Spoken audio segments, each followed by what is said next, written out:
What is up, beautiful people?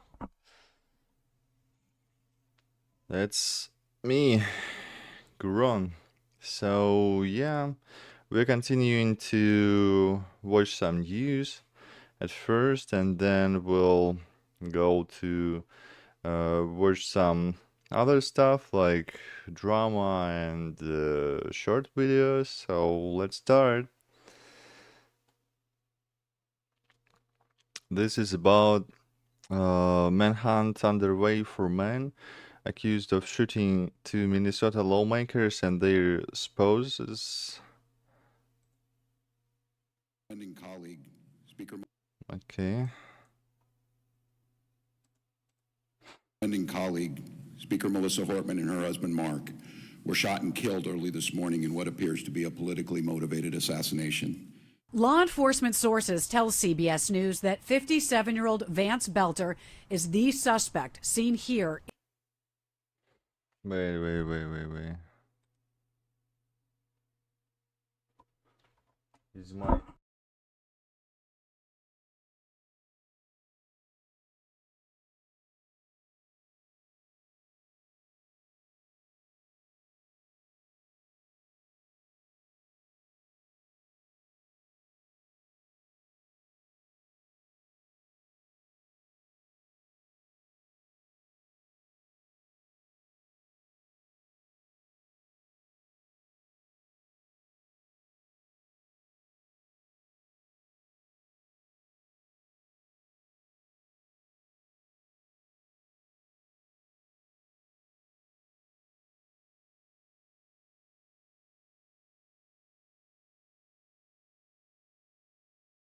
Colleague, Speaker Melissa Hortman and her husband Mark were shot and killed early this morning in what appears to be a politically motivated assassination. Law enforcement sources tell CBS News that 57-year-old Vance Belter is the suspect seen here in surveillance video in the two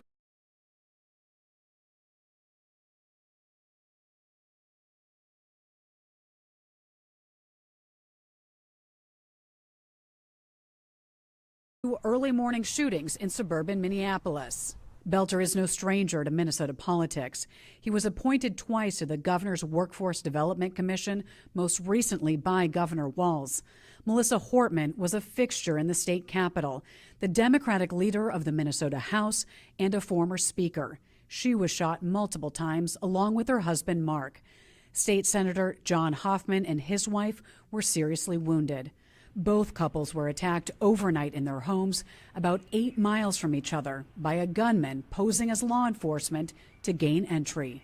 They were wearing a vest with taser, other equipment that would, a badge very similar to mine.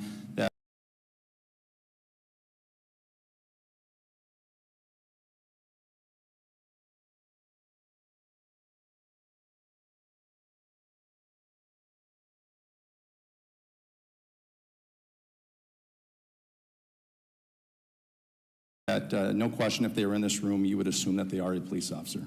Police say Hoffman and his wife were shot first around 2 a.m. When police decided to check on Hortman's home as a precaution, they encountered the suspect and exchanged fire. He retreated into the house but escaped on foot through a back door.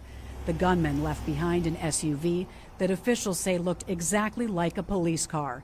Inside the vehicle, a law enforcement source tells CBS News there was an extensive list of possible targets and the names of more than 50 individuals, including abortion rights advocates, abortion facilities, as well as the names of officials outside Minnesota. Jennifer Mayerly, WCCO News.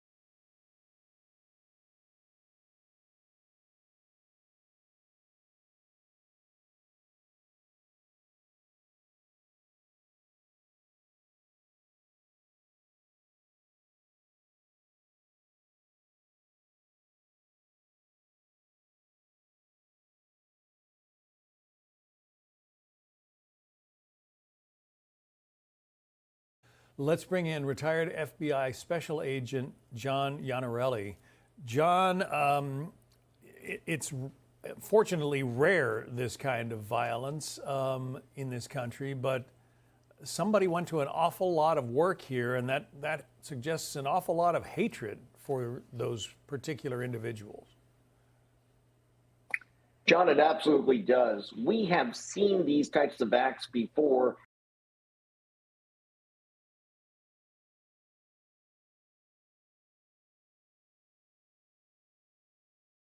Usually in criminal matters for home invasion, for financial gain, or revenge of some kind. But to do this, to target politicians, all the effort, the uniform, the car, the police lights, etc., a lot of planning went into this. And I would add, John, one of the reasons they're probably still looking for this guy is he staked out the area. He looked at maps. He knew well enough of his route of escape if he needed to make one. A lot of planning and a lot of preparation on this subject's behalf. And he's frankly lucky. I mean, he got into a shootout with trained officers. One presumes he is not all that well trained with a pistol. I guess that is a big presumption on my part. But he got into a shootout with officers and apparently got away unscathed. I would think that if somebody's planning this type of attack and going through all the nomenclature of police uniforms, vehicles, etc., he's probably trained as well and able to use a firearm, able to evade gunfire from the responding officers, which he assumed at some point he's going to have to encounter and probably encounter again unless he decides to give up. This person is dangerous, and that's one of the reasons the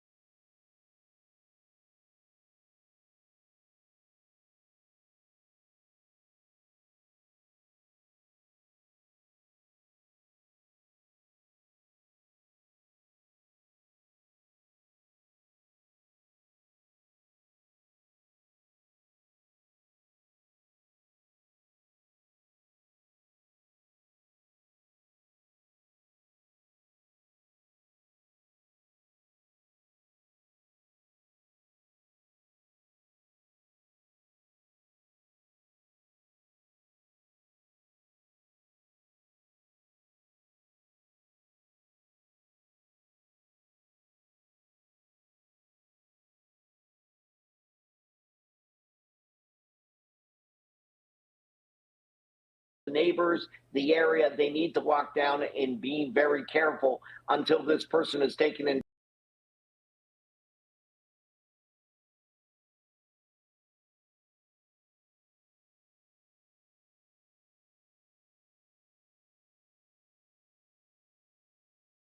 To custody.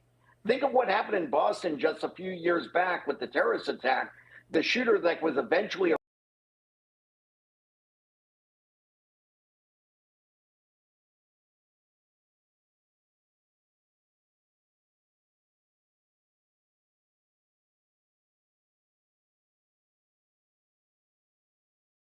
arrested, hid on someone's property inside a boat, and it was days before he was actually located and arrested by the police. Yeah, it's absolutely essential that people there in that area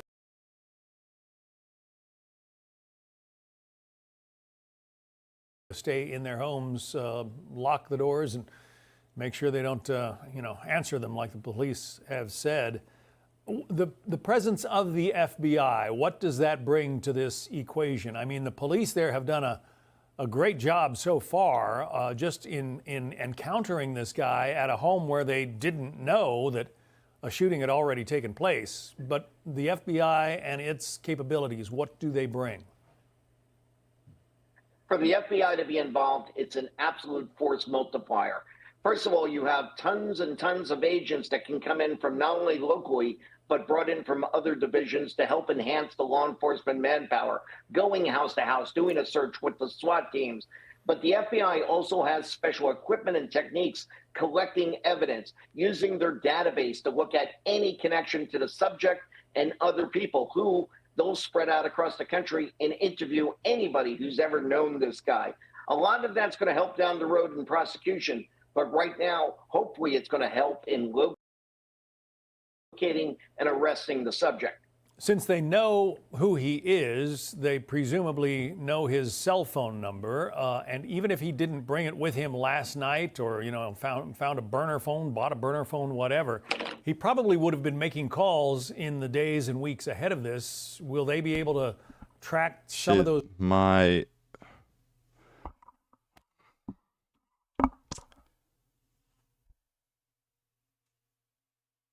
Okay, seems like my mic didn't work, right? I switched off it. Holy shit. Okay. Well, does it work right now? Does it work actually? 1 2 1 2 1 2 1 2 1 2. Yeah, it should work. 1 2 1 2. Okay, it is working. Finally, I just fucked this up a little. So anyway,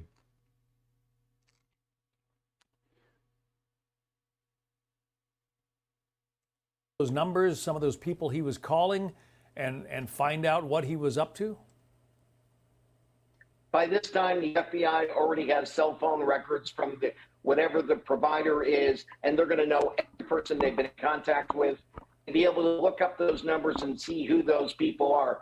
They're not only being called, they're probably being paid visits at this right moment. Additionally, they're going to be able to track previously where that person has been, looking at his cell phone history, physically, what towers he's pinging off of in the past. So they're going to know how long he's been in the area, when he's visited there before, part of his planning. And also, it may give rise to places he's gone that perhaps could be where he's trying to get to hide. Would you suspect he is still in that area, or do you think he may have had an accomplice who helped him get out of there? We don't know yet if he's working with anyone. yeah, let's read He it. probably put some. Let's read it. Former State House Speaker Melissa Hortman and her husband killed. State Senator John Hoffman and his wife are injured. Suspect is at large. Impersonated police. A politically motivated act. Exactly politically and ideologically, because as it has been shown on the previous video, that he's going after the people who are connected with the abortion, so the abortion advocates and just the abortion center, as I saw it. So yeah, he's pretty dangerous, and people should be cautious if they will see the car, which is looking like actually the police car. Oh my gosh. We don't know yet if he's working with anyone. He probably put some thought into a backup plan of how do I get away. But without his vehicle, he's going to be on foot unless he's stolen another car, carjacked somebody. And again, that's only going to be reported if the person hasn't been taken hostage. We don't know, and it would be pure speculation. My guess is they have a perimeter. He's probably hidden somewhere in that perimeter. And as your other guests have said, it's a painstaking, exact process to search every square inch to make sure he's not squirreled away in some small corner somewhere. Yeah, your memory of the search for the Boston bomber suspects is certainly a case in point. John Iannarelli. Thank you, John. Thank you, John. Hey everyone, I'm Emily Campagno. Yeah, it's fucked up. It's really fucked up. I hope that the police finally will find him and unarm as well. So let's watch some. So this guy saved people from another video about the FBI. The FBI destroyed his life, the Richard Jewell story from the Rail William Johnson channel. So this guy saved people from a bomb, and then the whole world turned against him. Now, the guy's name is Richard, and Richard's 34, he's a security guard working in Atlanta, and one night in 1996, he's working the night shift at the Summer Olympics, which happened to be going on in Atlanta. And he's posted up in this huge park area where spectators are hanging out, eating from concession stands, listening to live music on a big stage nearby. And while he's patrolling, Richard notices a group of drunk people hanging out near a bench. And they're being loud, and they're like throwing trash on the ground, and he goes over to confront them, and they leave. But when they leave a green military backpack under a park bench. Richard's like, "Hey, you left your bag." And they're like, "That's not our bag, you turd." And so Richard starts thinking, this bag's been chilling here for like 30 minutes, and no one has come to pick it up. What if there's a bomb in there? And I have no idea why he immediately thinks it's a bomb, but, he does. And it's a little paranoid. Yeah, it's actually the requirement of the people to be worried that if the backpack, if just the suitcase or whatever has been left for quite of a long time in the public place, like metro, bus, etc. It can be a bomb. There are the signs of it in Russia. Sometimes the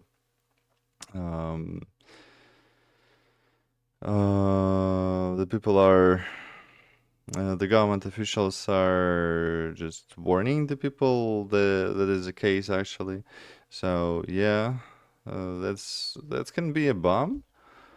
Paranoid, but he could be right. And so Richard radios his supervisors, and he's like, "I think there might be a bomb in this bag." And they call the bomb squad over to investigate this. And so the bomb squad is on their way.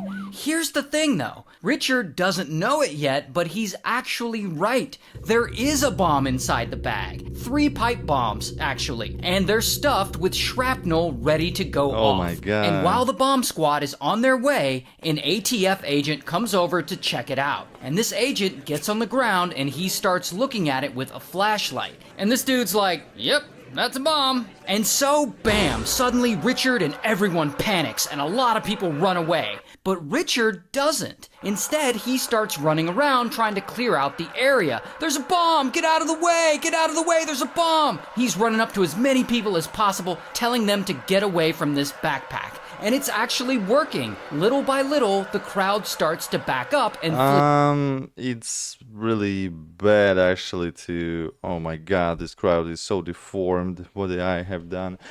Yeah, it's really bad to spread the panic like this in the large crowds, because the people can die actually while they're running in the masses.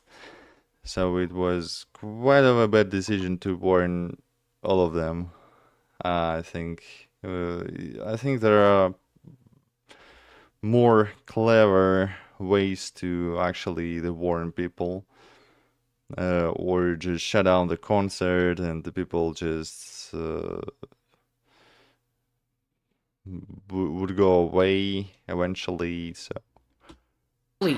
Then, all of a sudden, kaboom! One of the bombs goes off, and shrapnel explodes everywhere, and everyone around screams and they run for their lives, and it's absolute chaos, and pieces fly through the air and they hit people, including one woman in the head, and she dies. Also, a cameraman is running toward the explosion because he wants to film it, and I guess he gets too excited and he has a heart attack and he falls over and dies. And overall, 2 people die and 112 people get hurt. But Richard, he actually saved a bunch of lives that day by evacuating everyone beforehand. And so immediately, this bombing is big news in the story. Okay, maybe that wasn't that bad idea, because the people actually evacuated faster, so maybe that's okay to warn the people in the crowds like that. I don't know, I'm not the specialist.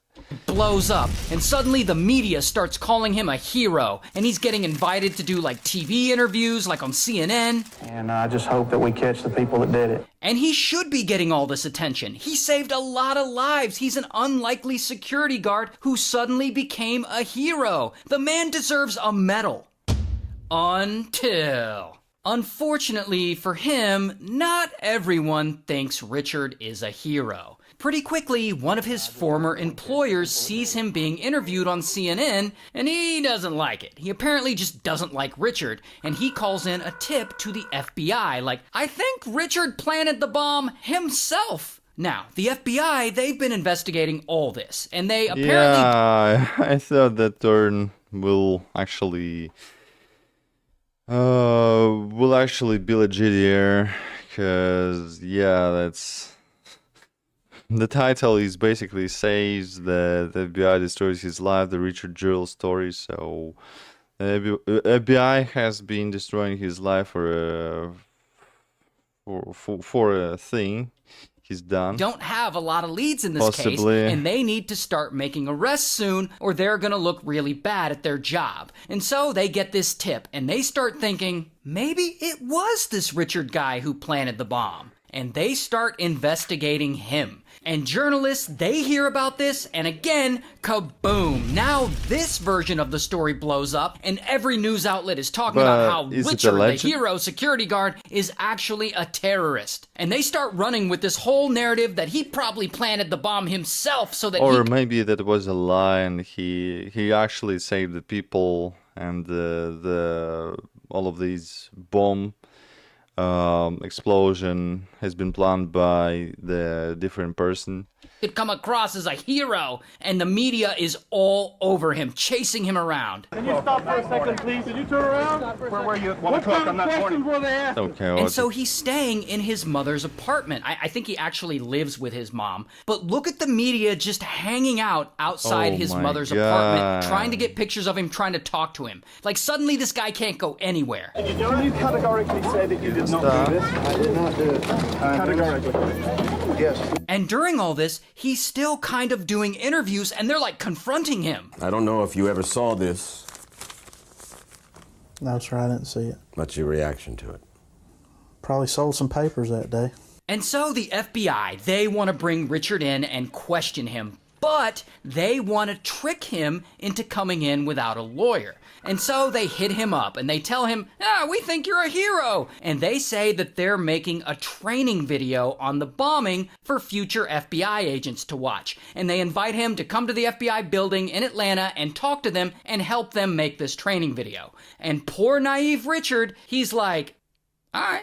And so he goes to their offices, and they start asking him all kinds of questions, but they're real chill. Like, this all feels like they're just gathering information for this training video they're making. And one of the agents is like, yeah, we want to make this training video as realistic as possible. Just pretend you're a suspect, and I'll read you your Miranda rights, and we'll record it.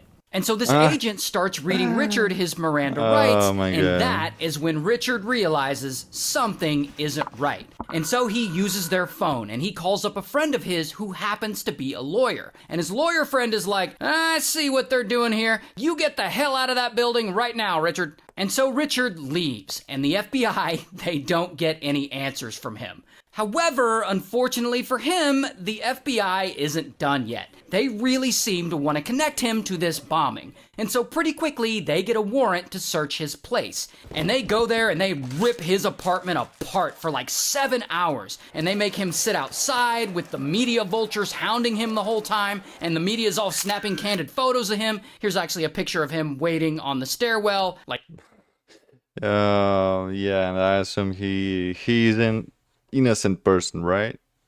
Gosh. Looking all depressed. And of course, the FBI, they don't find anything in their search because he's not guilty of anything. And so this chaos goes on for nearly 3 months. The media's just harassing him. The FBI's harassing him. And all of this because of the report of the former colleague of his. Colleague by these false reports made his life really, really badly. Can't go anywhere without being accused of being a terrorist. He can't sleep, partly because the apartment being surrounded by reporters. It really started because the colleague just reported to the media that this guy can be allegedly the terrorist. I think Richard planted the bomb himself. Now, the FBI, they've been investigating all this, and they apparently... Oh my gosh. get any answers from him. However, unfortunately for him, the FBI isn't done yet. They really seem to want to connect him to this bombing. And so pretty quickly, they get a warrant to search his place. And they go there and they rip his apartment apart for like 7 hours. And they make him sit outside with the media vultures hounding him the whole time. And the media's all snapping candid photos of him. Here's actually a picture of him waiting on the stairwell, like looking all depressed. And of course, the FBI, they don't find anything in their search because he's not guilty of anything. And so this chaos goes on for nearly 3 months. The media's just harassing him. The FBI's harassing him. He can't go anywhere without being accused of being a terrorist. He can't sleep, partly because the apartment being surrounded by reporters all the time, and partly due to PTSD from witnessing a freaking bomb go off and watching someone die from it. But as time goes on, it eventually becomes clear that no matter how hard they try, the FBI can't seem to find any evidence that Richard had anything to do with the bombing or that he's guilty of anything at all. And so, after a long, embarrassing investigation, the Justice Department finally releases a formal statement confirming once and for all that Richard has been cleared of any suspicion. And Richard, of course, he's super relieved, and he holds a whole press conference. In its rush to show the world how quickly it could get its man, the FBI trampled on my rights as a citizen. And he also files a lawsuit against... Exactly. That's what he should be done. In this situation, just file the lawsuit and get really, really big bang from the FBI's actions. Several media outlets for dragging his name through the mud, and he also sues his former employer for talking shit about him. And how did he know though? From this, he gets a bunch of settlement money, and he uses that to buy him and his mom a new house. So good for him. That's really good. That's really good ending. In Russia, he would be in prison, and he would probably die even. And if the system will accept he's not guilty, he'll probably be traumatized and will not get any money, most likely, or just the little kind of money. And he's lucky that it's happening in the US. And eventually, in 2003, they finally catch the real bomber, some psycho who was doing it for political reasons. And now he's in prison for life. So, fuck him. Yeah, okay. That's fucked up.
Okay, let's see. Imagine. What science called the Irish inferior? Okay. Only in 720p. A scientist looking at you, studying your features, and assigning you a score, one that determines whether or not you belong or whether or not you're something less than. In 1885, John Badeau, a leading British anthropologist, did just that. He created something called the Index of Negrescence, literally a scale of blackness. If you were Irish, the science was not on your side. My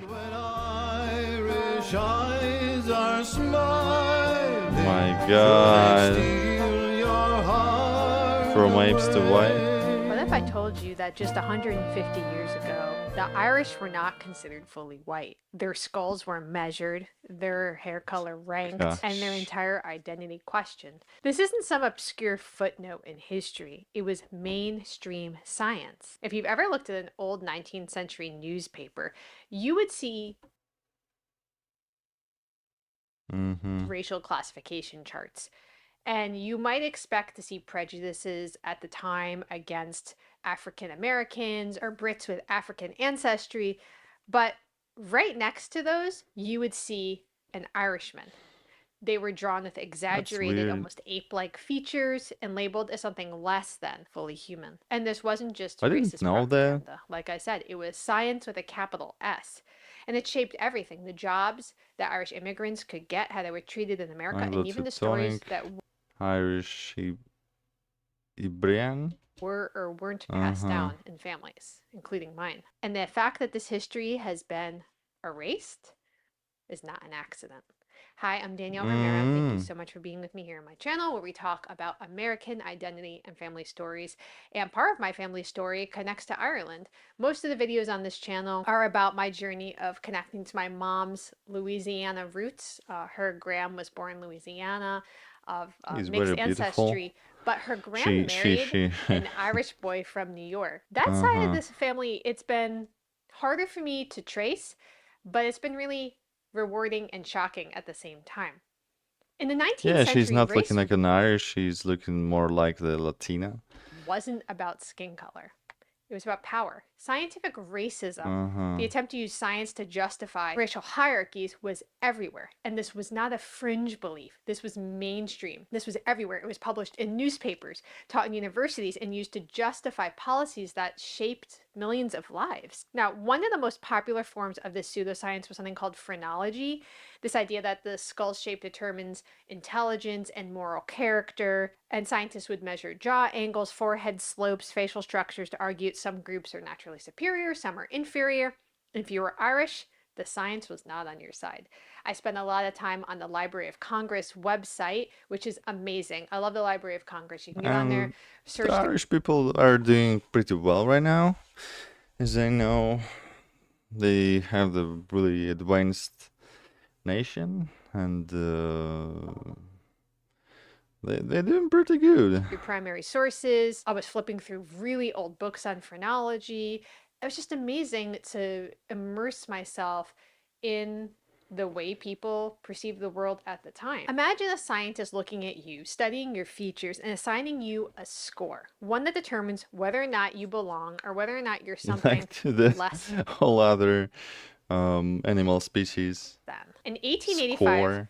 John Badeau, a leading British anthropologist, did just that. He created something called the Index of Negrescence, literally a scale of blackness. He studied 13,000 men and he ranked them based on just their hair color. And Rational, racial, realistic, or just it's sort of racist, though. This is how he not points. rational. Sorry, I'm against racism, though. I don't like it. If you have red hair or blonde hair, you get 1 point. If you have brown or chestnut, you're neutral. If you have dark hair, 1 point. Black hair, 2 points.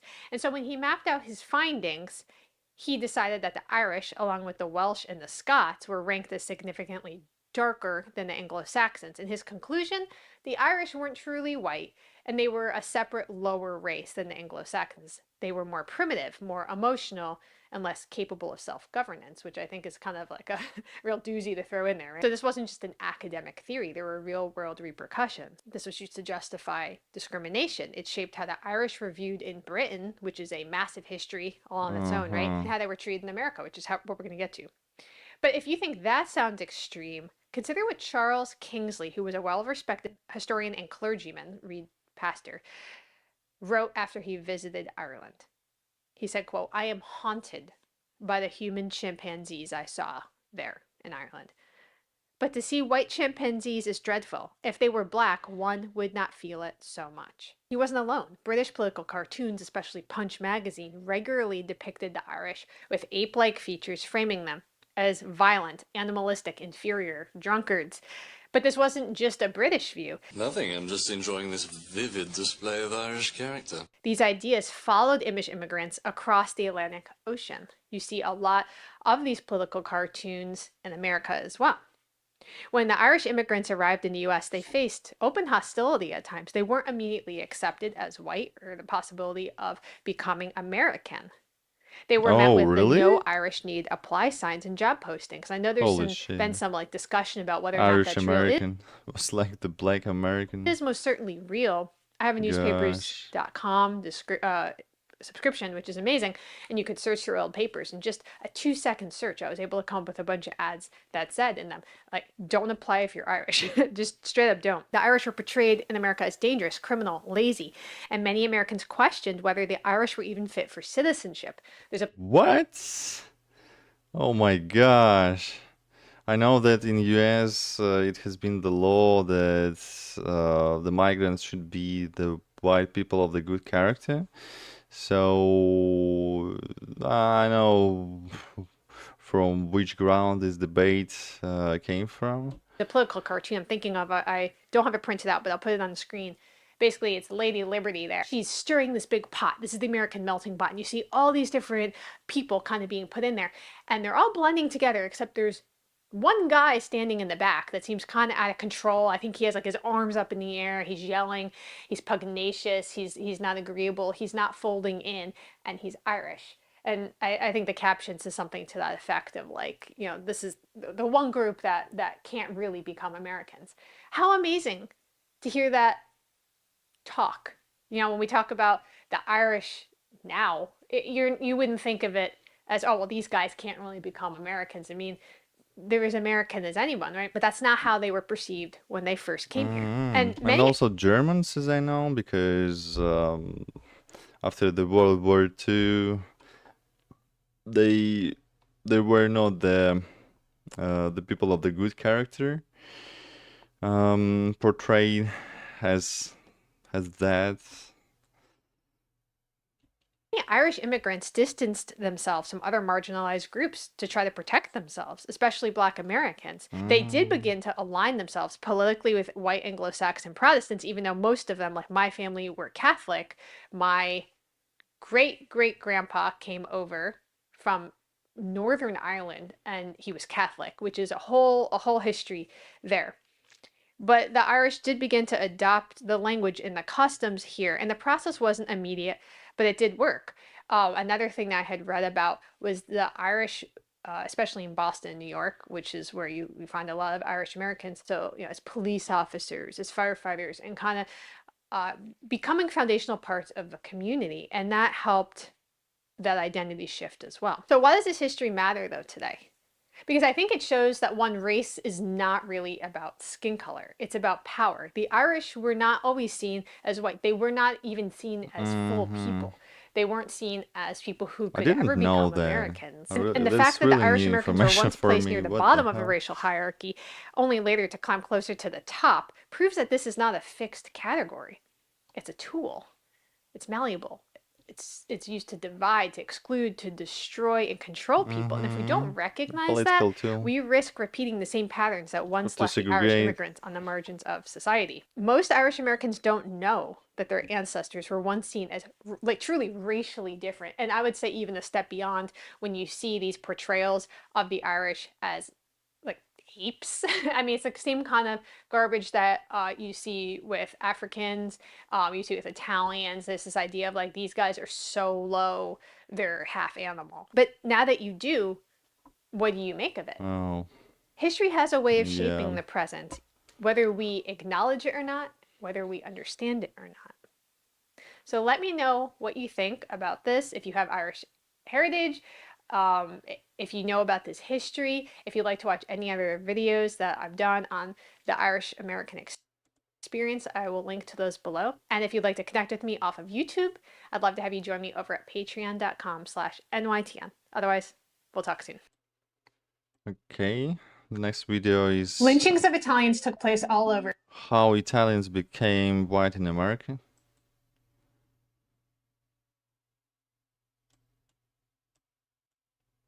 Lynchings of Italians took place all over the South. Northern Italians considered Southern Italians racially inferior and too African to be a part of Europe.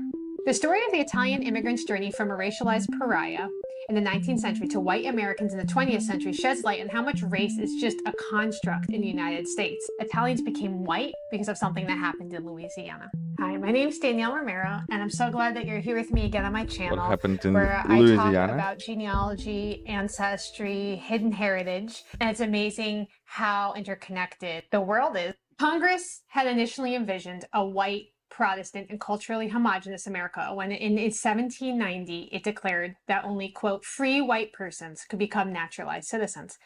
Waves of culturally diverse immigrants from Europe in the 19th century changed this perception, and Americans adopted a more restrictive, politicized view of whiteness. Because of their darker complexions, Italians, in particular Southern Italians, like my dad's family, were not considered white.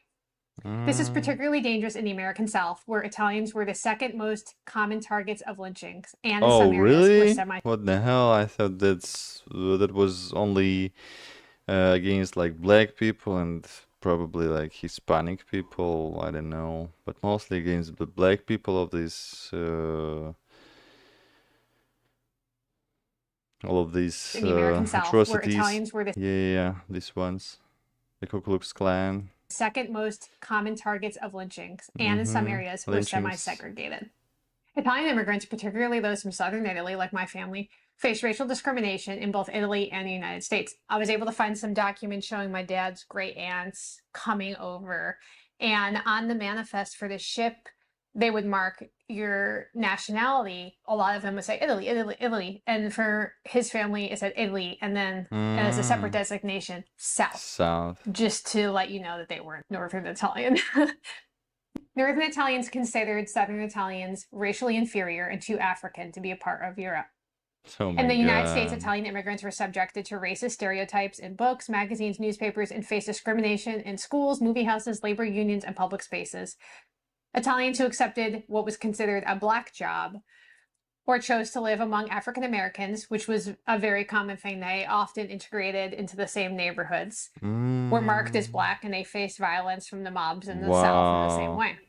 A huge part of this history, the Italian American experience, is connected to New Orleans. I want to talk about Sicilians and Italians navigating the Jim Crow South, because to my surprise, Italians and Sicilians, and I'm going to use that term interchangeably because for my family, it kind of is interchangeable, but it is different. And so when we're talking about Italy, you know, you have like the boot, and my family is mostly from like toe of the Sicily? boot in southern Italy, and then Sicily is this island that was its own kingdom and then became part of Italy proper. I'll probably be using them interchangeably because I use them interchangeably for my own self-identification. So between 1880 and 1920, there was an economic crisis following this unification that was happening in Italy. And there was just like a lot of social unrest, and about 4 million Italians who were mostly Southern Italians, like my family, they immigrated to the United States. A lot of these Italian Americans and Sicilian Americans were recruited to fill a labor shortage that was produced by the rapidly industrializing United States economy. And a lot of immigrants arrived with basically the clothes on their back. The lack of formal education and the limited English proficiency that restricted a lot of Italian immigrants to jobs like manual labor and low-paying jobs. A lot of Italians kind of settled in these neighborhoods called like Little Italy. A lot of racism against Italians. This was not just in the South and not in the North. It was kind of across the board.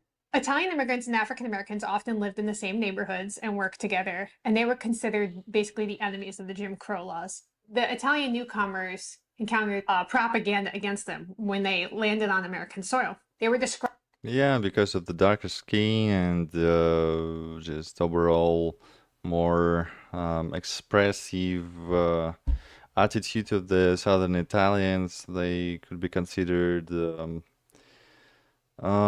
different, really different from the other white American population. Described in the press as swarthy and kinky-haired. and members of a criminal race, epithets like Dago and Guinea, which was a Whoa. term of derision. There was worse ones that Holy I shit. wouldn't feel comfortable saying on here. The penalties, though, of blackness went well beyond name-calling in the apartheid South. Italians who had come to this country as, quote, free white persons, according to one article, were marked as black. Italian immigrants were often indifferent towards America's racial hierarchy. And in 1899, there were 2 Italian shopkeepers and 3 customers who were also Italian. They were lynched in Tallulah, Louisiana, for refusing to wait on Caucasians before African-American customers. Lynchings of Italians took place all over the South: Mississippi, Texas, Florida, Kentucky, Illinois, and also places like Colorado and New York. Despite being well regarded in New Orleans in the 1870s, Italian immigrants faced negative stereotypes in northern newspapers. Italian language newspapers frequently would report the heinous crimes. In Italy, there was a song called The Five Poor Italians, which was written in honor of the Tallulah victims. As the Italian population grew, anti-Italian riots took place, and hate groups like the Ku Klux Klan mobilized to intimidate and oftentimes cause physical harm to the immigrants. The turning point for the Italian experience happened because of an event in Louisiana, in New Orleans. On October 15th, 1890, New Orleans police chief David Hennessy was assassinated outside of his home. As Hennessy lay dying, he whispered, "The Dagos did it." Within days, 250 members of the city's Italian community were arrested purely because of their ethnicity. 19 Italian men were indicted for murder. After a jury delivered not guilty verdicts in March of 1891, a mob of over 20,000 people gathered outside the prison where the men were being held in Louisiana. 20,000 people? That's a huge crowd. Dagos. The gun-wielding mob stormed the jailhouse. 9 men, including prominent businessmen, were shot inside the jail. Victims were dragged outside and hanged from the lampposts.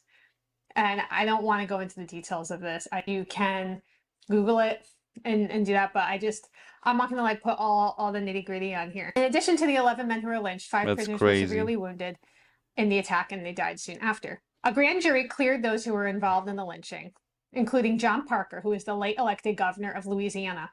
In 1911, he was quoted saying Italians were, quote, "little worse than the Negro, but filthier in their habits, lawless and treacherous." Even filthier?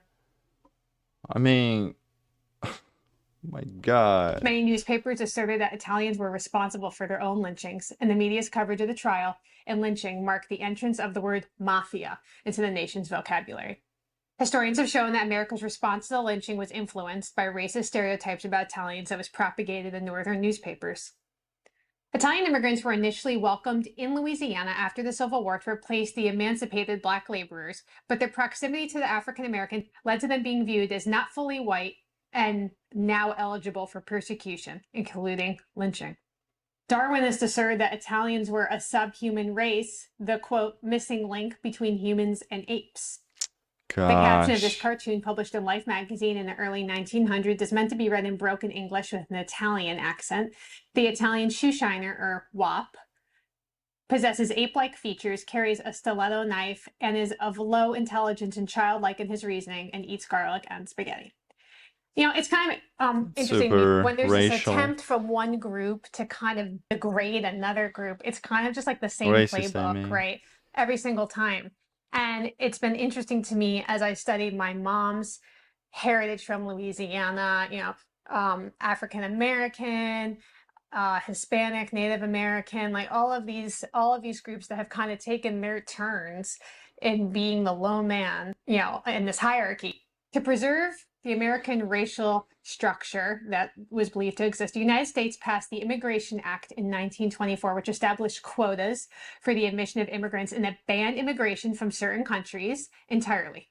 While earlier legislation would just place caps on immigration, the 1924 law sought to further restrict immigration of Southern and Eastern Europeans and Africans, and specifically ban the immigration of Arabs and Asians. The law reduced Italian immigration by 98.7%. So basically, no more Italians were allowed to come over after 1924. Okay. This political cartoon from the era reveals 2 of the act's primary targets, which was the Italians and the Chinese. How did Italians become white?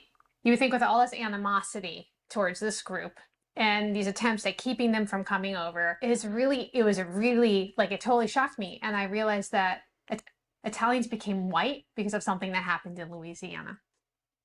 So the federal holiday that's honoring Christopher Columbus, which is, you know, kind of on the chopping block right now, celebrated on October 14th, played a significant role in the process of Italian Americans being accepted as white during the 20th century. President Benjamin Harrison proclaimed Columbus Day as a national celebration in 1892, following the lynching of the 11 Italian immigrants in New Orleans as an attempt to placate Italian Americans and avoid a diplomatic conflict with Italy. Even though it was a very different experience than my mom's family, it's just another part of this American story of kind of losing your way as you become American. I think there is a balance to that. I think coming to a country and becoming a citizen means that you need to kind of be a part of the family now, right?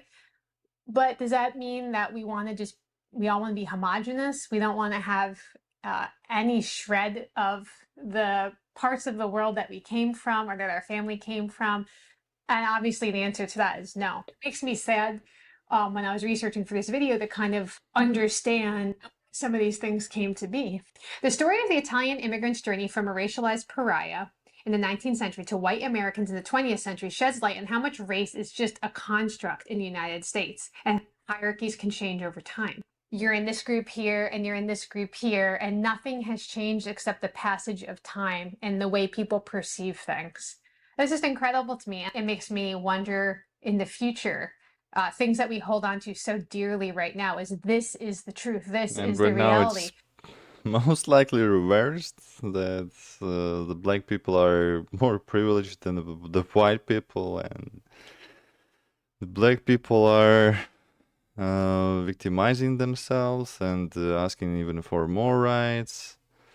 Then Will our children believe that? Will our grandchildren believe that? The penalties of not being considered white in America, the ripple effects of those. Today, you know, as I've shared on this channel and many of the other videos, I grew up considering myself white. And, you know, what does that mean? Okay, well, what it means is on my dad's side, I knew that we were Sicilian, Italian, and my mom's side, we weren't really sure, which is kind of why I did the whole Finding Lola stuff. But growing up, I had this understanding, at least, that I was Sicilian or I was Italian. And to me, that meant I was white. Now, it's interesting that being removed 100 years or so, what a different experience I would have had. What a different experience so many of us would have had 100 years ago to today. So Italian Americans are kind of an endearing part of the American subtext.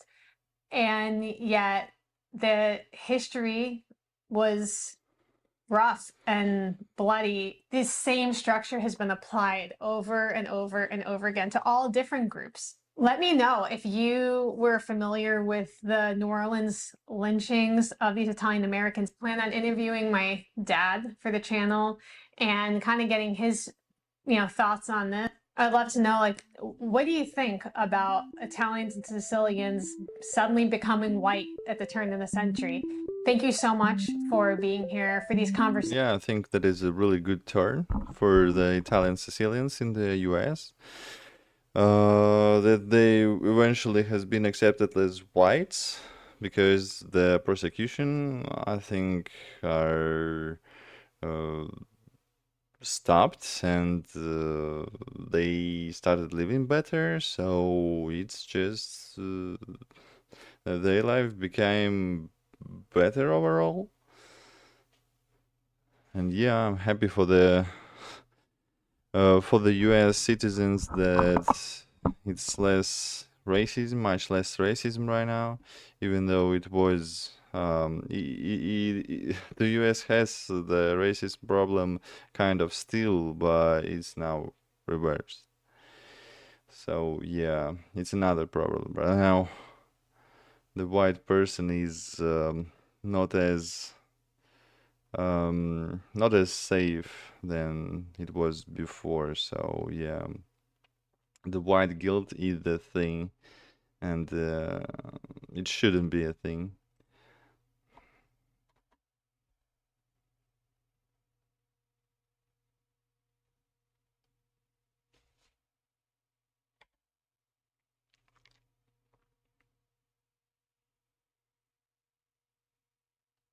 Okay, let's discover the DNA origins of the Italians. The country of Italy is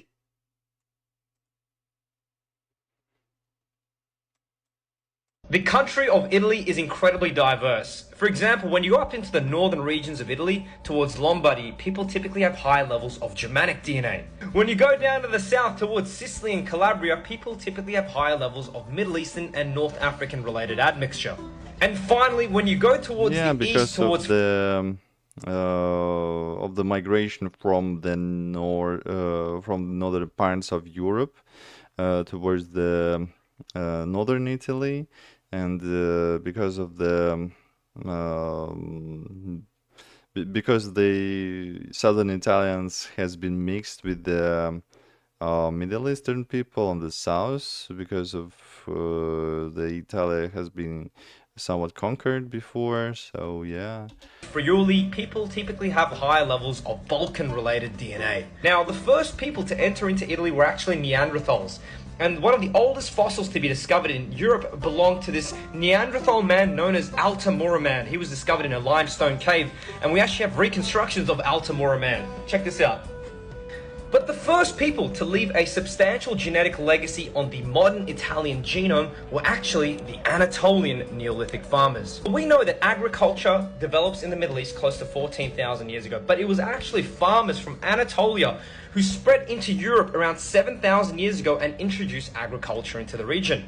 That's why when we look into a Bronze Age DNA breakdown of the average Italian, around 54.6% of their DNA is Anatolian Neolithic farmer related. We know that these people set the foundations for Italian culture because when we look into the Bronze Age genome of ancient Etruscan samples. And for those that don't know, the Etruscans were a pre-Indo-European culture that existed in Italy before Rome. When we look into their DNA is overwhelmingly Anatolian related. So we know that these Neolithic farmers left a substantial genetic legacy. Now, if we look closely at the Italian genome from a Bronze Age perspective, we can actually see that a substantial amount of their DNA also comes from the Indo-Europeans. Now, for those that don't know, the Indo-Europeans were a culture that originated in the Pontic-Caspian steppe of modern-day Russia and Ukraine, and by around 5,000 years ago, they start to expand all across Europe. And by doing so, they set the foundations for the ancestors of the Romans, the ancient Latins. During the Bronze Age, there were a multitude of different groups that were colonizing Italy. For example, towards the eastern coast, you had the Messapic people, who typically had higher levels of Balkan-related DNA. Down the south towards Sicily and Calabria, you had Greek settlements. Up north and in the central parts of Italy, you had a lot of Indo-European related people. Some of these people were even Celtic related. As a matter of fact, the Italian language is a sub-branch of the Italo-Celtic languages, which kind of ties the Italian people to this ancient Celtic culture that existed all across Europe. Over here, I've got a Bronze Age DNA breakdown of an ancient Roman DNA sample. And as we can see, the majority of their DNA is Anatolian Neolithic farmer, but they've also got components of Levantine-related DNA as well as this Indo-European DNA. We've already covered the Indo-Europeans, but why do they have this Levantine DNA? When the Roman Empire starts to expand, they start to incorporate a multitude of Eastern Mediterranean people within their empire. That's why when we look into the DNA profile of modern-day Italians, they also have components of Levantine DNA. Now, the ancient Romans were very genetically similar to modern-day Italians. As we can see from this distant chart, they're actually more genetically similar to southern Italians. That's because the north of Italy was impacted with the migration of the Germanic people. During the time period of 300 to 800 AD, we start to see the migration of Germanic people entering into Italy. And in particular, we actually have the establishment of a... Northern African people as well, like Berbers, I think, is... Carthage, yeah. Vandals are spreading across Italy and southern Europe, in the Balkans, in the Spain.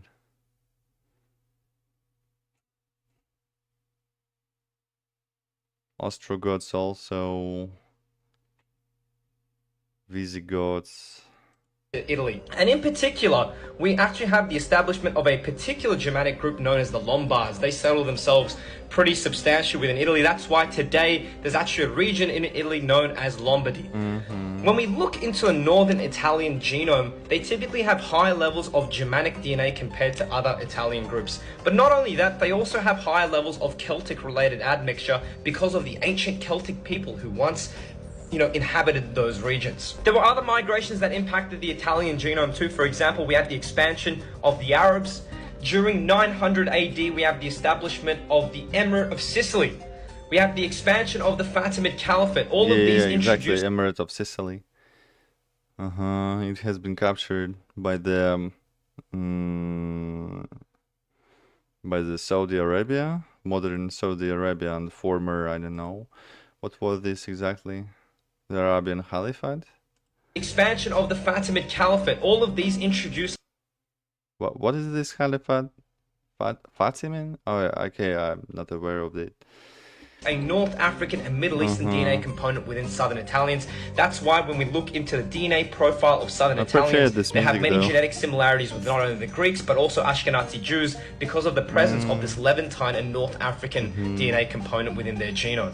During the Middle Ages, there were also migrations of Albanians. The Albanians are known as the Arabesh, if I'm pronouncing that correctly. I hope I am. The Arabesh people. They were Albanians who were fleeing Ottoman persecution, and they set up colonies across the eastern coast of Italy. So the country of Italy is incredibly diverse. It has had a multitude of different migrations that have shaped the culture of the region. And as a matter of fact, before Standard Italian became the lingua franca of Italy, there were a lot of different dialects, and even to this day, there were a lot of different dialects that are spoken within the country. When you have a look at Italy, when you have a look at a topographic map of Italy, you can actually see how divided it is. The north is divided from the south, the east is divided from the west, but irrespective, they all are very proud people, and they're very proud of their heritage, and this is the reason why I decided to create this video, guys. Yeah, Italians are really stylish and cool. Oh my gosh.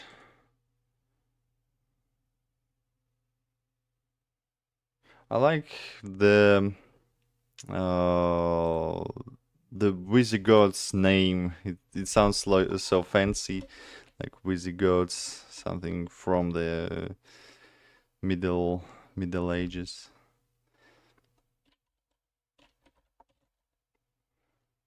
Documentaries. Yeah, I think Visigoths are basically the Indo-Europeans and Germanic tribe who, I mean, former Indo-Europeans, and after one of the Germanic tribes who came to the Spain eventually and basically captured the territory. Well, I really like the name of it.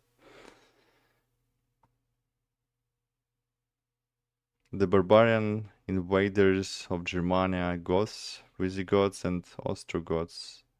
Historical curiosities. Okay, let's watch. The end of the Western Roman Empire marked one of the most important periods in human history. Many peoples of distinct cultures who had previously lived as part of the empire began to occupy lands previously owned by Rome. This spawned a large-scale wave of migrations across the European continent, reaching as far as distant lands in Africa and Central Asia. The historical period became known as the barbarian invasions. It turned out that many tribes that the Romans considered uncivilized, such as the Franks, Alans, Huns, Magyars, and Bulgarians, established settlements within the territory of the decaying Roman Empire, forming some of the first post-Roman kingdoms. They are Hungarians, Among right? the most important tribes of this migratory period were the Goths, Visigoths, and Ostrogoths, Germanic peoples who had enormous influence on the early medieval European period. Yeah, they were the first pretty written documents mentioning really strong. The Goths date back to the 1st century AD.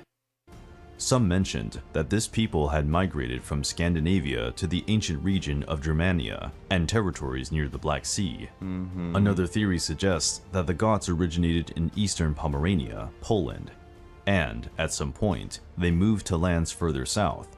The Roman historian Tacitus, who first encountered the Goths in Germany, described them as a cohesive race composed of Germanic peoples, native to their land, and fierce fighters. After taking up land in the steppes of the ancient region of Scythia, the Goths quickly adopted several nomadic customs from the Sarmatians. They excelled in the art of horsemanship, archery, and falconry, but preferred to create permanent settlements rather than migrate from one region to another, and became excellent farmers and sailors. According to ancient sources, the gods were always described as tall, athletic people with light hair and light eyes and a serious, haughty demeanor. In general, the gods spoke a German dialect known as the Gothic language. They had different customs that gave rise to the Gothic culture, characterized by the making of beautiful jewelry, paintings, and ceramics in a style greatly influenced by Greek and Roman craftsmen. Despite the suggestive name, Gothic architecture, so present in castles, churches, and ancient cathedrals in the Middle Ages, had little direct influence from the gods. However, Gothic Christianity, whose main doctrine was Arianism, clearly influenced the religious beliefs of medieval Europe. Some documents mention that as early as I know now where the Hitler excavated this name of the Aryan. 40 AD, the Goths were often conscripted into the Roman army to fight in Roman-Persian conflicts, in particular the Battle of Masici in 244. As time went on, the Goths became numerous and began to wage war against other peoples such as Sarmatians, Gepids, and Burgundians, while also attacking and sacking many Roman cities. In the last decades of the 3rd century, many people fled to the Dacia region of the Roman Empire, probably driven out by the Goths. To contain the Goth invasions, the Roman Emperor Constantine I helped the Sarmatians settle on the northern banks of the Danube River to fend off attacks from the Goths, reinforcing the Roman frontier. Between 335 and 336, Constantine carried out military campaigns on the Danube, defeating many Gothic tribes. Contemporary Roman sources refer to the Goths not so much as humans, but as dangerous plagues.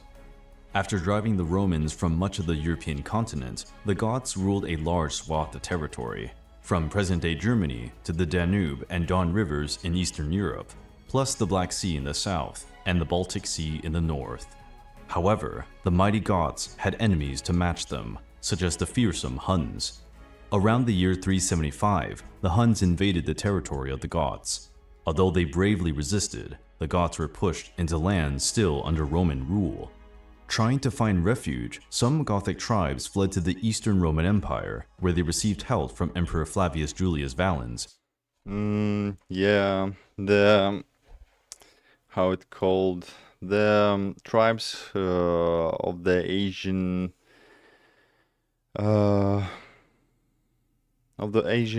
just people who were moved from one place to another. I don't know how to say it in English. Were superior in the medieval times and has been dominating with these horse archers, which has been pretty much an ultimate units during the Bronze time as well, like Huns and all of these like, nomads.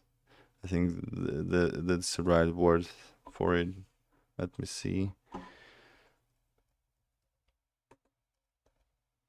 Yeah, nomads. In 376. But because of the Goths' history of violence and looting, the Romans decided to take cruel revenge, imposing high taxes and shameful living conditions on the refugees. Soon after, they began to starve, and some had to sell their children to Roman slave traders in exchange for dog meat as food. Oh my god. Enraged by these living conditions, the leader of the Gothic refugees, Fritigern, sparked a full-scale rebellion in Thrace, where not only Gothic refugees and slaves, but also disgruntled Roman workers and peasants joined in. The subsequent conflict became known as the Gothic War and lasted several years. The conflict peaked at the Battle of Adrianople in 378, where the Goths defeated the Romans, and Emperor Flavius Julius Valens was killed. After the Battle of Adrianople, the Goths and the Romans were trading partners for the next decade. After that, the Goths split into two main branches, the Visigoths, a name that literally means Western Goths, and the Ostrogoths, the Eastern Goths. Okay. The division occurred because of political differences and noble lineages between the tribes. The Visigoths agreed to sign alliances with Rome, living within Western Roman territory. while the Ostrogoths were subjects of the Huns and lived in the occupied lands of the Eastern Roman Empire. Around 395, the first king of the Visigoths emerged, Alaric I, a promising Gothic warrior who had served in the Roman army under Emperor Theodosius I. Alaric was one of the few survivors of the terrible Battle of Frigitus, where he fought in the service of Emperor Theodosius. 10,000 Goths and members of other barbarian tribes died in that clash. This episode, coupled with the disregard the Romans showed for Goth warriors fallen in battle, enraged Alaric against Rome. Alaric invaded Italy in 402 and 407, leading raids and pillaging Roman cities. But he was twice defeated in battle and was forced to retreat. Finally, in 410, Alaric commanded a successful siege against Rome, which was overrun and plundered. Although the riches of the city were looted, the civilians of Rome were treated humanely, and only a few buildings were burned. Alaric also freed tens of thousands of Gothic slaves, and incorporated them into his army. With the defeat of the main European rivals for power, Alaric and the Visigoths established a kingdom in the region of Gaul, present-day France. At first, it was a peripheral nation of the Roman Empire, before they expanded their territory to include areas known as Spain and Portugal on the Iberian Peninsula, forming the Visigothic kingdom that lasted until 711, when it was conquered by French and Spain actually has been the one state before. African Moorish invaders from the Umayyad Caliphate. While the Visigoths gathered under the leadership of Alaric I, the Ostrogoths strengthened in the Balkan region under Theodoric the Great, ruler of the Ostrogothic kingdom and patrician of the Eastern Roman Empire. As a child, Theodoric was taken hostage to Constantinople, where he lived out his formative years and received an Eastern Roman education. Providing services to Emperor Flavius Zeno, Theodoric carried out military campaigns against the Sarmatians and competed to increase his influence among his fellow Goths in the Balkans. Emperor Zeno gave him the position of commander of the Eastern Roman forces, and in 484 he was appointed consul. But Theodoric disliked the Romans and lived in constant hostility against the emperor. To make the Ostrogoths independent, Theodoric invaded and conquered all of Italy, killing with his own hands King Odoacer of the Visigoths. Beginning in 511, Theodoric united and ruled the Visigoth and Ostrogothic kingdoms, forming an empire that lasted until his death in 526. Although Theodoric used only the title... Holy shit. It's basically like a Rome. King. Some scholars describe him as a Western Roman emperor, referred to by the title Augustus by some of his contemporary subjects. As the new ruler of Italy, Theodoric maintained Roman legal administration and scholarly culture, promoting a major program of public buildings in Italy. Shortly after Theodoric's death, the Eastern Roman Empire regained many of its lost territories, driving hordes of Ostrogoths out of Italy. After Ostrogoth King Tea's last resistance at the Battle of Mons Lateris in 553, Ostrogothic resistance ended. The remaining Goths in Italy were assimilated by the Lombards, another Germanic tribe that invaded Italy and founded the Kingdom of the Lombards in 567. Although the Goths are traditionally blamed for the destruction of the Roman Empire civilization, which plunged Western culture into a dark age, the Goths helped preserve many of the Roman cities and customs. Their armies and warriors were crucial in the fight against the invading Huns, who ravaged everything in their path. Although little remembered today, the Goths were important players in Western Roman history. Yeah, definitely.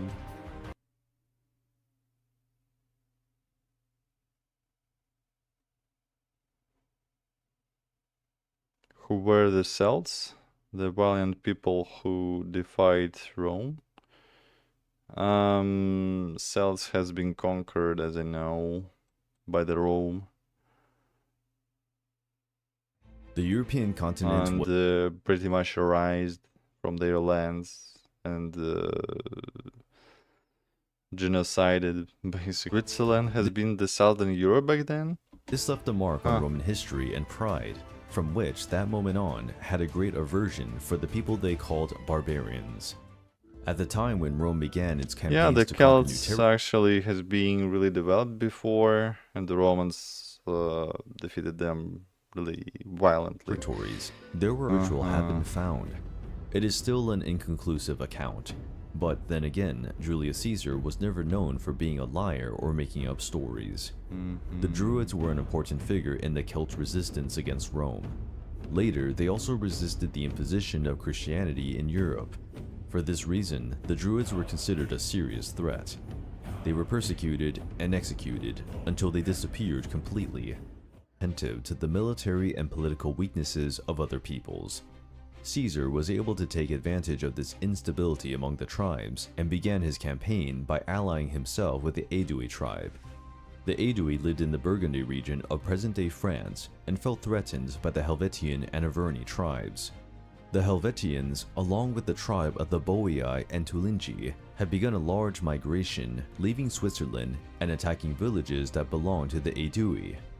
When Caesar made his legions available to help the Helvetians, the leaders of the Aedui, named Mahorbain, was very pleased and accepted Roman help without much difficulty. The battle that followed became known as the Battle of Bibracte. Even though the Romans were outnumbered, their tactical superiority and disciplined formations were able to repel the Celts, who attacked with a merciless fury. Eventually, the Roman army, which was on higher ground, was able to overpower the Celts. With their cavalry surrounding the battle, they managed to attack the rear of the Celts, where the supplies were, forcing them to surrender. After the battle, many Celts were spared and freed, on the condition that they return to their lands near the Rhine River, where they were to defend the borders against invaders from the Germanic tribes. Sometime later, Caesar and his legions helped repel the Germans. In this way, the Romans got what they wanted, a clear path into Gaul territory. Morbain, the king of the Aedui, added 3,000 Celtic horsemen to the Roman army, increasing the strength and confidence of Julius Caesar's legions. Many battles were fought over the next 6 years. Some tribes followed the example of the Aedui, and they cleared the territory eventually, right? Allying themselves with the Roman army. These tribes were always seduced with promises of riches and trade with Rome. At the same time, they took the opportunity to finish off enemy tribes and settle old blood feuds. Despite their courage in battle, the Celts had no disciplined armies. Their warriors fought individually, relying on strength, agility, and savagery to attack Roman formations. As this approach seemed unsuccessful, they began to use guerrilla tactics, attacking the legions by surprise, during the march or at night. Still, Rome's advance was relentless. The kings of the remaining tribes needed some time to realize what was happening. Roman promises quickly turned into threats. The Celts were caught in a spiderweb by their own ambitions. Around 53 BC, the Celtic Belgians of the Eboronian tribe revolted against the demands of Rome, which needed to feed its legions, and for that, it wanted the Eboronian crops.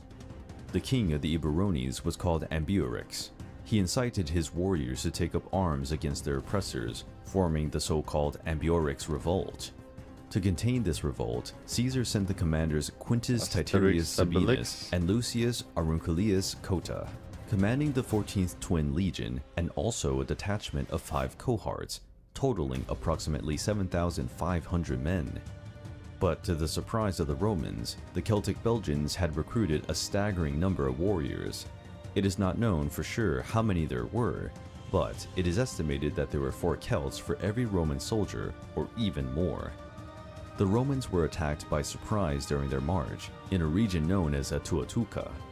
Ambiorix's forces came from 2 different directions. The result was a massacre.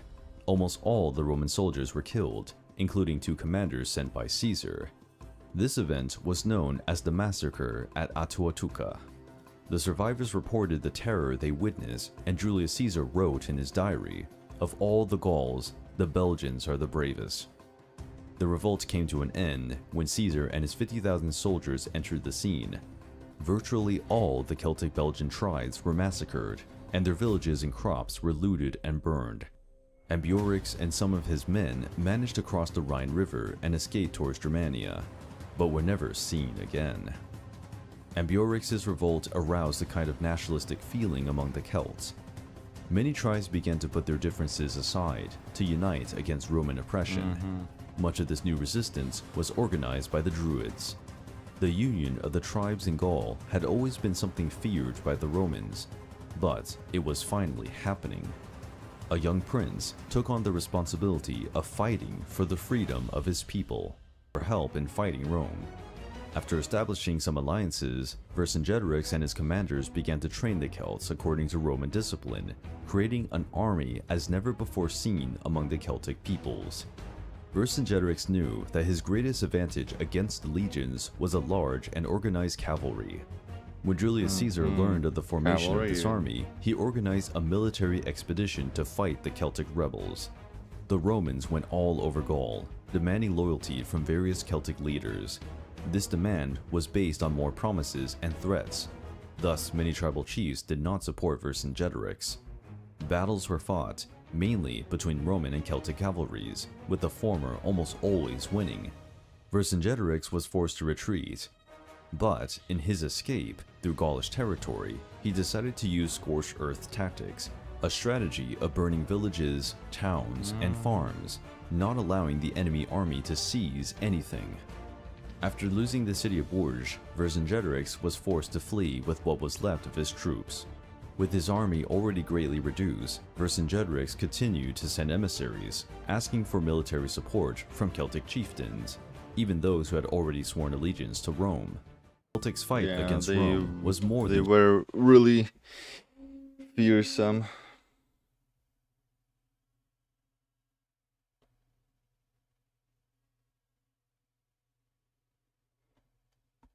Just a few battles for territories. And it was a furious. fight for freedom.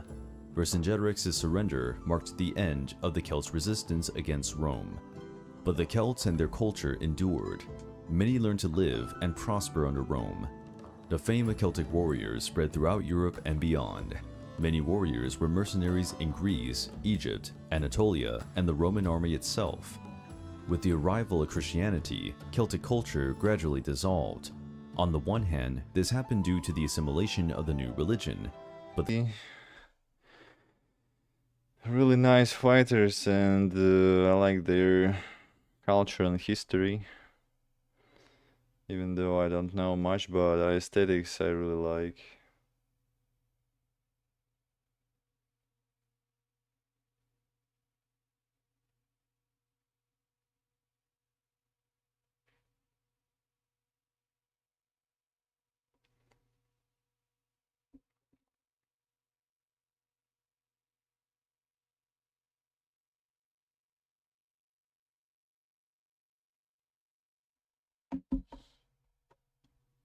Let's watch the terrible creatures You're alone of in the woods. Slavic mythology. Ah, actually. You're alone in the woods. The path you followed has vanished. Actually.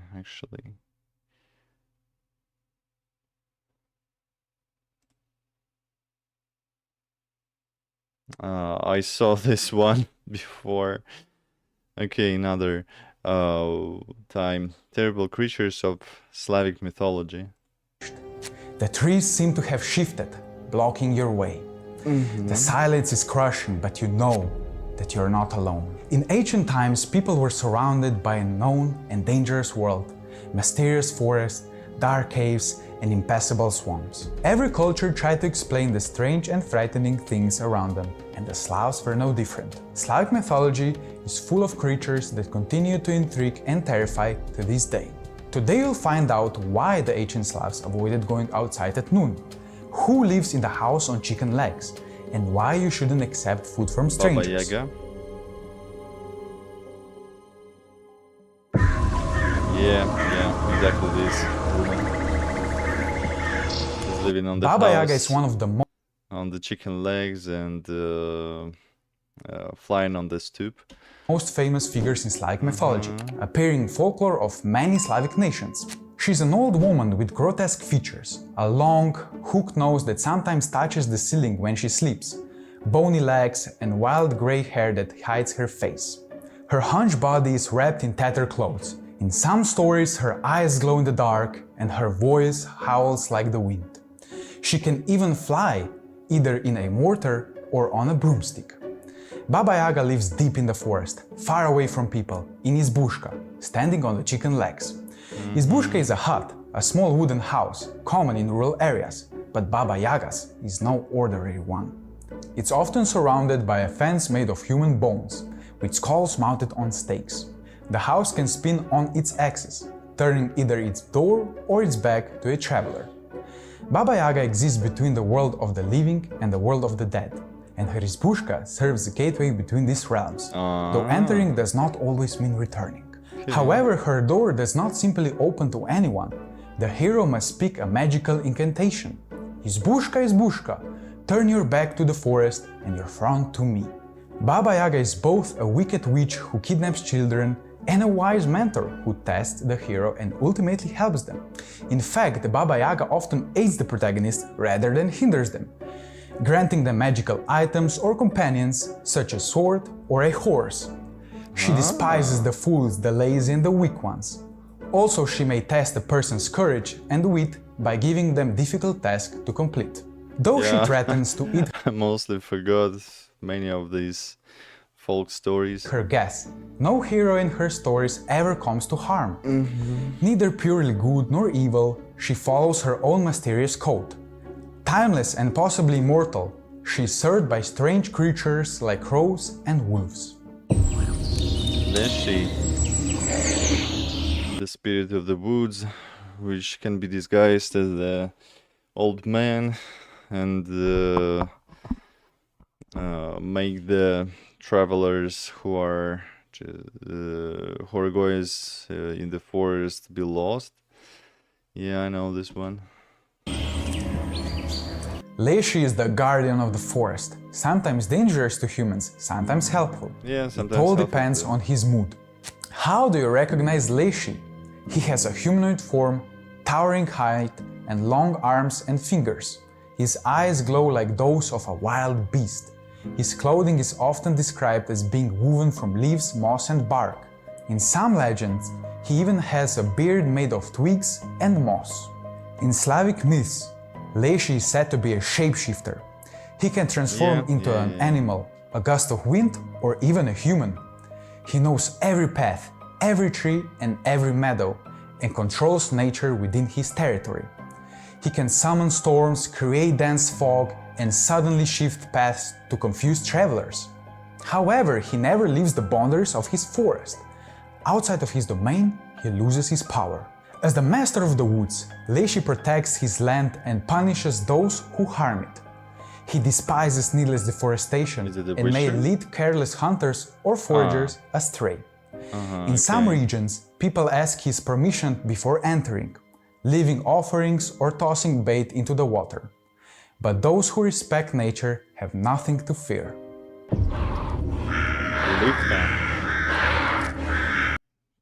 We have the saying, don't не буди лихо, пока она тихо. Don't wake up the лихо until it's silent. Something like this. Licho is one of the most sinister figures in Slavic mythology. It is the embodiment of misfortune, cruel fate, and curses. It doesn't just frighten people, it haunts them, drives them mad, and ultimately destroys them. Licho is usually described as a tall, thin old woman or a ghostly female figure with a single huge eye in the middle of its forehead. It has long, bony arms, tangled gray hair, and a crooked mouth, and sharp, wolf-like teeth. However, the word Licho is of neutral gender in many Slavic languages. This, in my opinion, makes it even more terrifying. In some versions of folklore, it appears as a shadow that one can never escape. In others, it has no physical form at all, manifesting only as an invisible force that brings misfortune. Licho is not an ordinary... all of these creatures are mostly like the spirits of the different things, like the forests and just even the sauna, the domovoi. The people didn't think that they are actually has the the visible characters, but the characteristics. But I think that the people were more felt like their presence in some spiritual way, like by their feelings. Monster. It is a concept of pure evil, something that cannot be killed or banished. Anyone who sees Liko slowly loses their mind. In some tales, Liko tortures its victims or drains their soul and strength, leaving behind nothing but an empty shell. Often it manipulates people into making terrible choices that lead to their downfall. But is there a way to protect oneself from Liko? Some traditions suggest methods to avoid attracting its attention. For instance, never speak its name out loud. Oops. Avoid greed. Many stories of Liko begin with someone trying to take more than they deserve. Never accept a man with long beard tangled with algae. His skin is greenish, sometimes slimy, and covered with scales. His eyes glow red or yellow in the darkness. He has webbed fingers, sharp claws, and wears mossy clothes, or nothing at all. In some stories, he appears as a terrifying water creature covered in gills and fins. Vadianoi dwells in the deepest parts of the water. But why does he hunt people? Slavs believe that he collects the soul of the drowned and turns them into his servants. He is vengeful. If he feels disrespected or angered, he can flood the entire village to take revenge. To lure his victims, he creates illusions of shallow water, concealing deadly depths. He can imitate a human voice or the cries of a child, tricking travelers into coming closer. If someone crosses a river without offering tribute to Vadianoi, he may pull them under, creating a whirlpool to drag them down. To earn Vadianoi's favor, one must leave an offering on the shore. Tossing a coin into the water or pouring out a little wine may appease him. Poludnica. The spirit of the midsummer and midday kind of spirit. It's actually a terrifying spirit. It should appear more in the horror movies. I know some horror movies which are about this spirit, but they're bad, as I know. Yeah.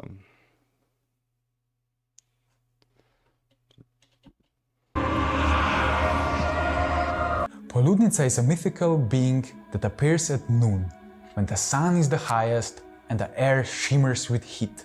She comes to those who work on the fields during the hottest parts of the day, causing them illness or even death. Poludnica is usually described as a tall, slender woman dressed in white, with long, flowing blonde or snow-white hair that moves with the wind. She is often seen carrying a sickle or scythe, which she can use to behead the careless travelers. Poludnica can only be encountered in open fields, never in the forest or near water.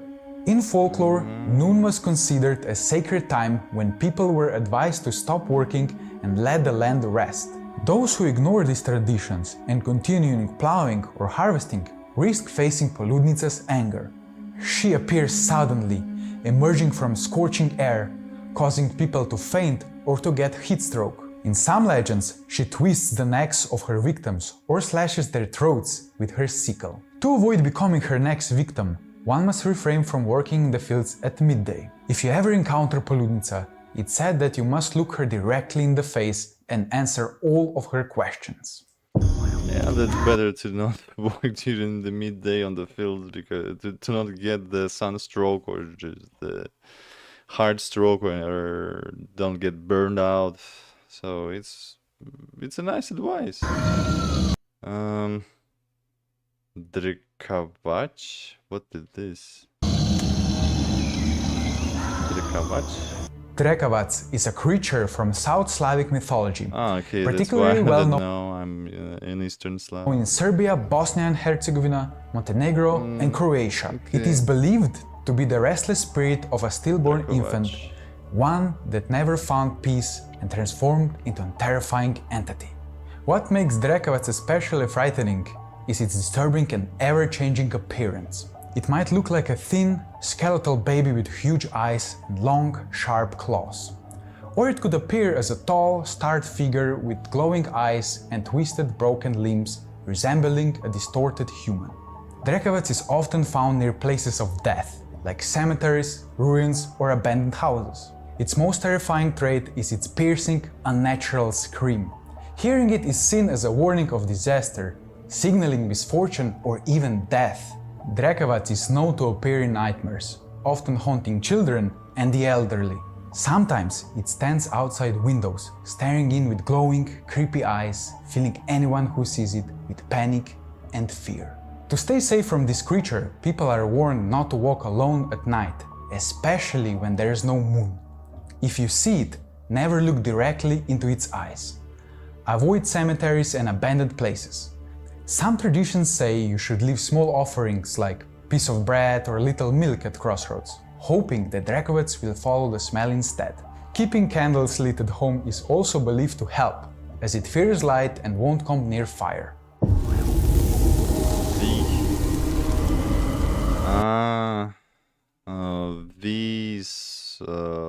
The famous spirit, I don't know actually what exactly this spirit represents, but it has the so-called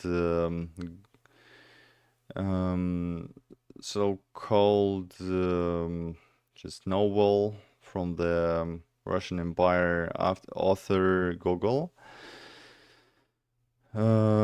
which has been lived in the territory of the Ukraine. Just right now it's Ukraine, before it was the Russian Empire. V is a creature from the underworld with scary and disgusting appearance. He looks like an enormous, heavy old man with monstrous face. His hands have iron claws or long, twisted nails like those of a wild animal. His skin is rough like stone or covered in dirt, as if he came from the darkest depths of hell. But V's most horrifying feature is his gaze. It kills everything it falls upon. However, his huge iron eyelids are so heavy that he can't lift them by himself. That's why he's always surrounded by witches, ghouls, and water spirits who help him open his eyes and release his deadly power. V is called upon by sorcerers and witches when they want to curse someone or destroy an enemy. Some legends claim that he holds the keys to the otherworld and can release the souls of the dead. V is not just a monster. He represents death itself. He only appears to those who are already doomed. He can't be tricked. He's and like no the one death, literally a death spirit. Escape him. Oh my gosh, this doll is terrifying. Even if you don't see him, you can feel his presence through deep cold, sudden shivers and heavy, terrifying feeling that something is terribly wrong. While V originates from Slavic mythology, he gained worldwide recognition thanks to the famous novella V by the renowned Russian-Ukrainian writer Nikolai Gogol. Yeah, they drown people as well. Rusalki are dangerous water spirits that lure people to their doom. The most common depiction of a rusalka is that of a beautiful young woman with pale skin and long, greenish hair, often tangled with algae. Their hair is always loose, which in Slavic culture was a sign of unclean spirits, as it was considered improper for women to wear their hair unbound. Many believe that rusalki have fishtails, but that is a misconception. In Slavic mythology, rusalki have normal human legs, while the image of mermaid-like being with fishtails come from Western European legends. Rusalki can be both playful and mocking, or cruel and vengeful. They often lure men or children into the water, enchanting them with their singing or mesmerizing dances, before dragging them into the depths, from which there is no return. In some legends, they tickle their victims to death, while in others, they simply take them away to their underworld realm. Their voices are believed to be magical, capable of hypnotizing a person, clouding their mind, and compelling them to step into the water without realizing it. Sometimes, rusalki appear in the dreams of those who have seen them, haunting them relentlessly until that person either dies or vanishes into the river. However, not all rusalki are hostile. In some myths, They show kindness to children or lonely wanderers, and sometimes even assist fishermen or travelers as long as they are not disturbed. The most common is to stay away from rivers and lakes at night, especially during Rusalka week, when they are the most active. People believe that wormwood and garlic can keep them away. And most importantly, if a Rusalka calls your name, don't answer. Never look into her eyes, because her stare can hypnotize you and take control of your will. Striga, basically a vampire. Striga is a creature found in folklore of Poles, Czechs, Slovaks, Serbs, Croats and Bulgarians. It combines this one from The Witcher. traits of witch, a vampire and a demon, resembling a Slavik upir. Unlike ordinary witches, a Striga is said to have two souls, but only one departs after death, leaving the other behind to transform into a supernatural being. In some legends, Striga are angry spirits of women who died young or in a violent way. They feed on human blood, drain life force and even consume human flesh, hunting their victims in the dead of night. The scream of Striga is eerie. It can even drive people mad. Sometimes it hides by taking a form of a weak old woman or a lost child begging for help. But as soon as someone comes close, it attacks you without warning, sinking its fangs into the throat or tearing into the flesh with razor-sharp claws. To stay safe from Striga, people avoid going outside after sunset, especially near graves or places where someone had died tragically. Some of the best ways to protect yourself were carrying a branch of aspen or oak, using garlic, or keeping blessed objects close. In some areas, people believe that burying a suspected Striga face down or nailing its coffin to the ground would stop it from coming back to life.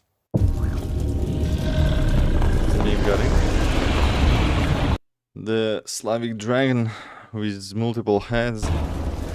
Zmej Garinic is a fire-breathing multi-headed dragon that symbolizes chaos and destruction. His image is rooted in ancient pagan monsters that embodied wild, uncontrollable forces of nature. In myths, Zmej Garinic dwells at the edge of the world, deep in unreachable mountains, underground caves, or at the crossroads of three rivers. He's often depicted as guarding great treasures or kidnapped maidens. In folklore, a mighty warrior, Bagatir, always faces him in a battle, tasked with saving his homeland or rescuing a stolen princess. He is described as a huge beast with 3, 6 or even 12 heads, covered in scales harder than iron. Legends say that if one of his heads is cut off, another can quickly grow in its place. He has massive claws, powerful wings, and a long tail capable of toppling trees with a single strike. But his most terrifying ability is his firing breath, which burns everything in its way. Despite his immense power, Zmej Garinic is not immortal. He can be defeated if one knows his weaknesses. In Russian epic tales Belini, legendary warriors like Dobrynya Nikitic vanquish him using swords, clever tactics, or magical means. Some tales say his strength lies in his middle head, and that he can be weakened by making him drink a huge amount of water. Kashai the Deathless, the necromancy, who is necromancer who hidden his soul in the needle, and needle is placed in the egg. Something like this. Kashai the Deathless, one of the most famous figures in Russian, Ukrainian and Belarusian folklore. In the stories, Kashai the Deathless is described in the way that leaves a strong impression. He appears as a thin skeletal old man wearing black robes. His hollow face, glowing eyes and messy beard give him a haunting and sinister presence. Unlike many other villains who rely on brute force, Kashai achieves his goals through cleverness, deception and trickery. However, Kashai's most defining trait is his immortality, which is tied to a hidden magical object, a deadly needle. The needle is concealed inside an egg. The egg is inside a duck. The duck is hidden within a hare. The hare is locked inside a chest, and the chest is buried beneath an ancient oak tree on a remote island in the middle of the ocean. Only by finding the egg and breaking the needle can someone take away Cachet's immortality and destroy his power. Cachet the Deathless is one of the main villains in Slavic mythology. He represents dark and destructive powers that stand against heroes. He is often shown as a kidnapper of beautiful women, usually princesses, who he traps in his dark, scary castle while keeping whole kingdoms in fear. His immortality can be seen as a metaphor for humanity's relentless pursuit of power, wealth, and eternal youth, an obsession that often leads to moral decay and the loss of one's humanity.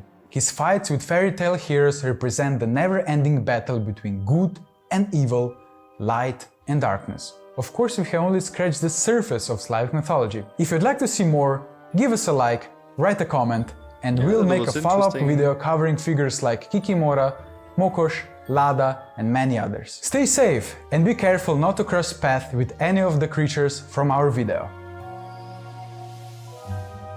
Part 2 is already done. Okay, I'm going to have a break. I didn't eat really this day because I woke up recently, so yeah.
What comes to mind when you hear the word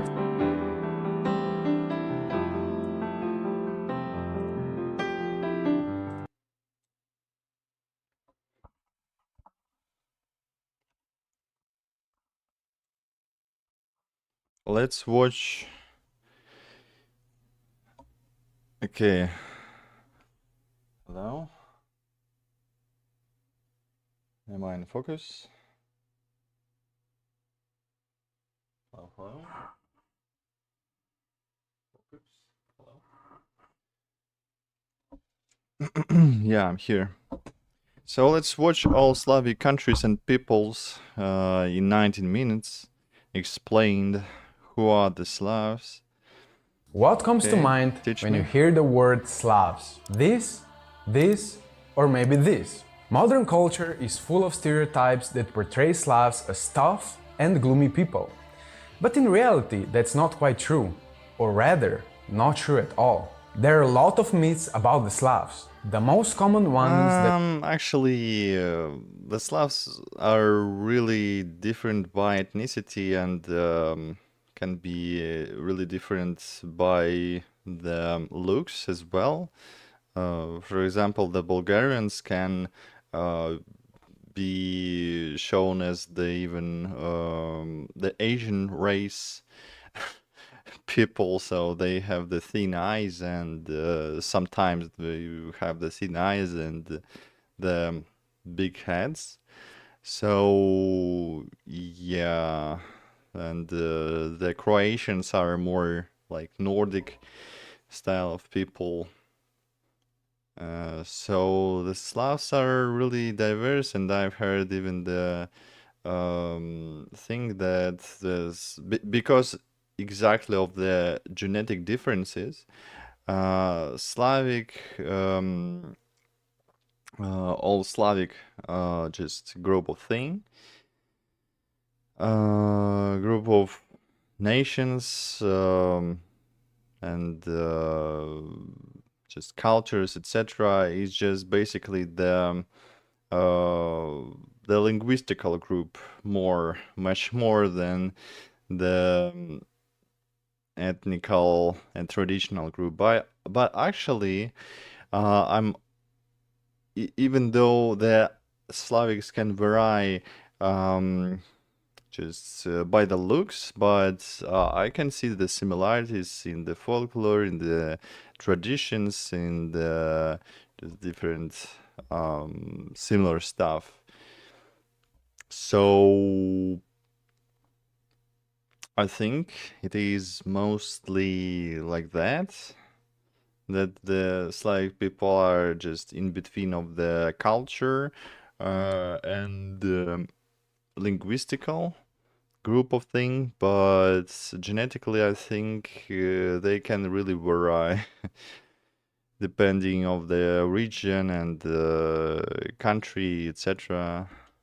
That all Slavs are descendants of barbarians. But in fact, more than 1,000 years ago, Slavs were already building states with advanced systems of governance, social institutions, and rich cultures.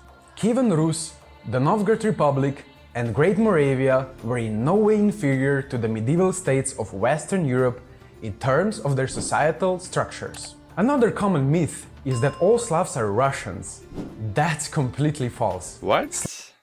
I mean, they're probably US myths, because to generalize Slavs as Russians, because the biggest Slavic country is Russia, apparently. Slavs make up 13 different countries with a total population of around 300 million people. In some ways, they're similar, but in many ways, they're completely different. Yeah. Russians are the largest Slavic group, but more than half of all Slavs are nothing like Russians. But let's figure out what actually unites all Slavs. It turns out it's not any special genes or DNA. Modern science defines Slavs as people who speak Slavic languages. That's it. There are no other criteria. So, it's no surprise that Slavs living in northern Russia and those in, say, Montenegro Yeah, that's exactly what I said, but I also added that it's the cultural aspect behind this also. So, because of how I see the many Slavic groups have the similarities in the traditions and folklore and etc. But yeah, I think the linguistic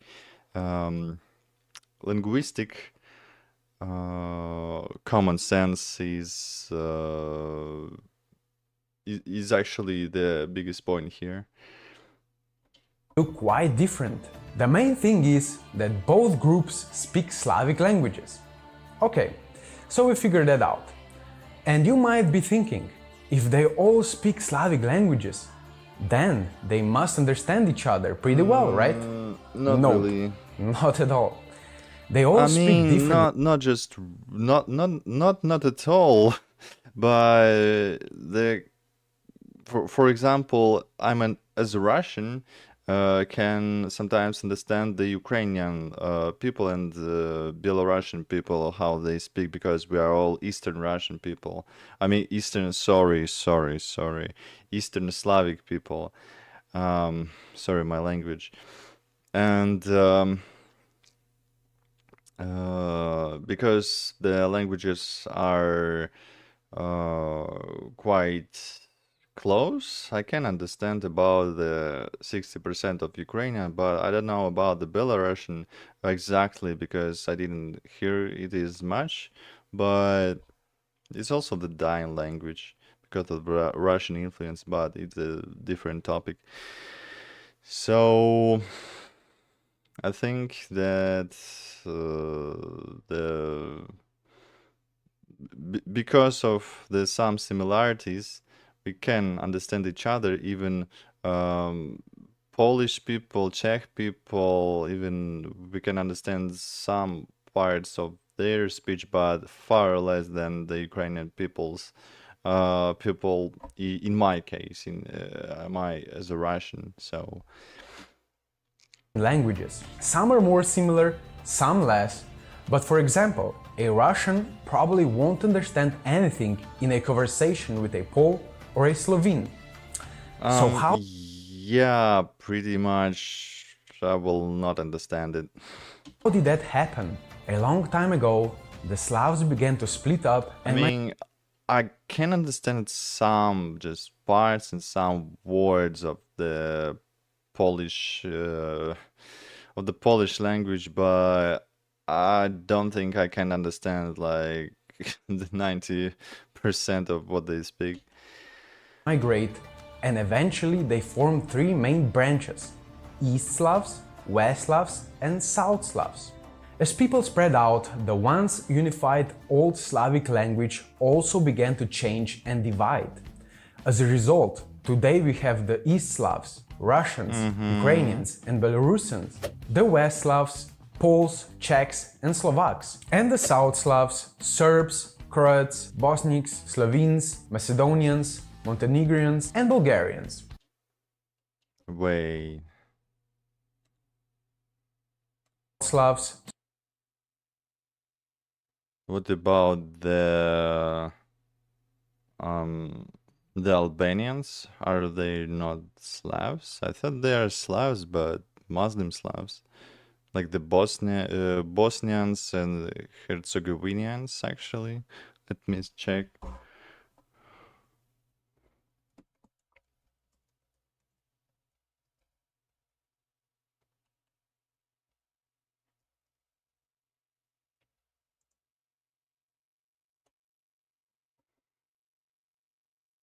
Ah, no, Albanians are not Slavs. Distinct Balkan population. Okay. Okay. Now I know. Serbs, Croats, Bosniaks, Slovenes, Macedonians, Montenegrins, and Bulgarians. So there you have it, all 13 Slavic countries. Now let's take a quick look at each of them. The East Slavs historically trace their roots back to a single ancient state, Kievan Rus, which existed from the 9th century to the 12th century. Its center was Kiev, and at that time Moscow hadn't even been founded yet. The Mongol invasion later brought many hardships to these peoples. The Slavs living in what is now Ukraine and Belarus. He's actually saying people's even correct? I don't think so. Trying to escape the people haven't the word people haven't the plural form, as I know. Mongol invasions came under the rule of the Grand Duchy of Lithuania, or maybe and later the Polish-Lithuanian just informal way of speaking. I'm not sure. Meanwhile, the Slavs in what is now Russia had to negotiate with the Khans of the Golden Horde and pay them tribute. Over time, Moscow became the center of power, and the Prince of Moscow took on the role of collecting tribute from all the Slavic lands. This marked the beginning of the history of Muscovy, which a few centuries later would grow enormously and become known to the world as the Russian Empire. This Russian Empire would come to include not only Ukrainians and Belarusians, but also large parts of modern-day Poland, which would be under Moscow's control for about 100 years. In 1917, the Russian Empire collapsed, brought down by the Bolshevik Revolution led by Lenin. Despite the communist declarations about freedom, equality and brotherhood, in reality, they quickly used military force to restore the empire under Moscow's control, and the new state became known as the Soviet Union. Poland didn't become part of the USSR, but Belarusians and Ukrainians once again came under Moscow's rule. So, all the East Slavs, Russians, Ukrainians, and Belarusians lived in a single state under different names for about 350 years. This, of course, brought these peoples very close culturally, and their languages are quite similar. On top of that, most Ukrainians and Belarusians still speak Russian fluently, as it was the language of the former empire. Russia is the largest. All of them, I think. I mean, of course, I'm not trying to think he generalizes, but right now the Ukraine is distances from the Russian language pretty much because of the reasons. Largest country in the world by land area, with a population of 140 million people. Its nature is incredibly diverse, from permafrost to subtropics, palm trees, and warm seas. The country is so vast that when it's evening in one part, it's already the next morning in another. Russian culture was especially rich in the 18th and the 19th centuries during the height of the empire.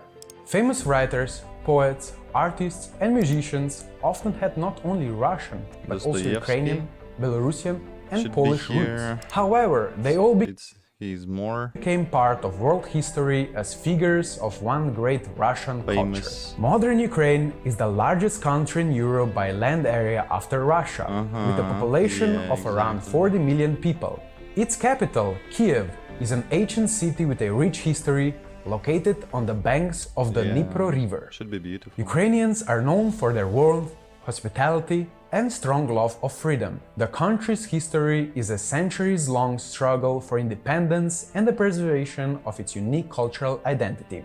Ukrainian warriors, the Cossacks, made a major contribution to military strategy and guerrilla warfare tactics. Ukraine gained its independence for the first time quite recently, in 1991. Despite common myths, Ukrainians and Russians are not the same people. The further west you go, the more Ukrainians differ from Russians. Traditional clothing, cuisine, customs and... Actually, I also know that if I can understand at least some significant parts of the Ukrainian speech, but I know that the Eastern Ukrainians, which are closer to Russia, they're speaking differently than the Western Ukrainians, and the Western Ukrainians I hardly understand. So yeah, I think the Ukraine is also really different between each part of the Ukraine, and the language as well, which is interesting. History, all of it shows that Russians and Ukrainians are distinct nations, though they share some similarities due to their geographic closeness. Belarus is located in Eastern Europe and borders Russia, Ukraine, Poland and Lithuania. It has a population of about 9 million people. The Belarusian people have a very interesting history. For centuries, their lands frequently shifted from one center of influence to another. For a long time, they were under the rule of Vilnius, as part of the Grand Duchy of Lithuania. then under Polish control, and later came under Moscow's rule. Belarus gained independence for the first time, just like Ukraine, in 1991. Belarusians are known for their calm nature, hard work, and patience. The local mindset can be described as friendly, with a strong respect for family values and the nature of their homeland. The roots of the West Slavs, Czechs, Poles and Slovaks go back to the time of Brave Moravia, 9th century. Yeah, they're and more various connected to the Germany, I think, and German inflation. medieval states of Central Europe. Historically, the West Slavs were caught between more powerful neighbors, who were rarely friendly. As a result of living next to such powerful neighbors, even the once mighty Poles lost their states for over 100 years. Their lands were divided between Prussia, Austria and Russia. Still, the Polish people have much to be proud of. The world knows the famous Polish scientists Marie Curie and Nicholas Copernicus. And it was in Poland that the first constitution in Europe was adopted, 4 months before the French one.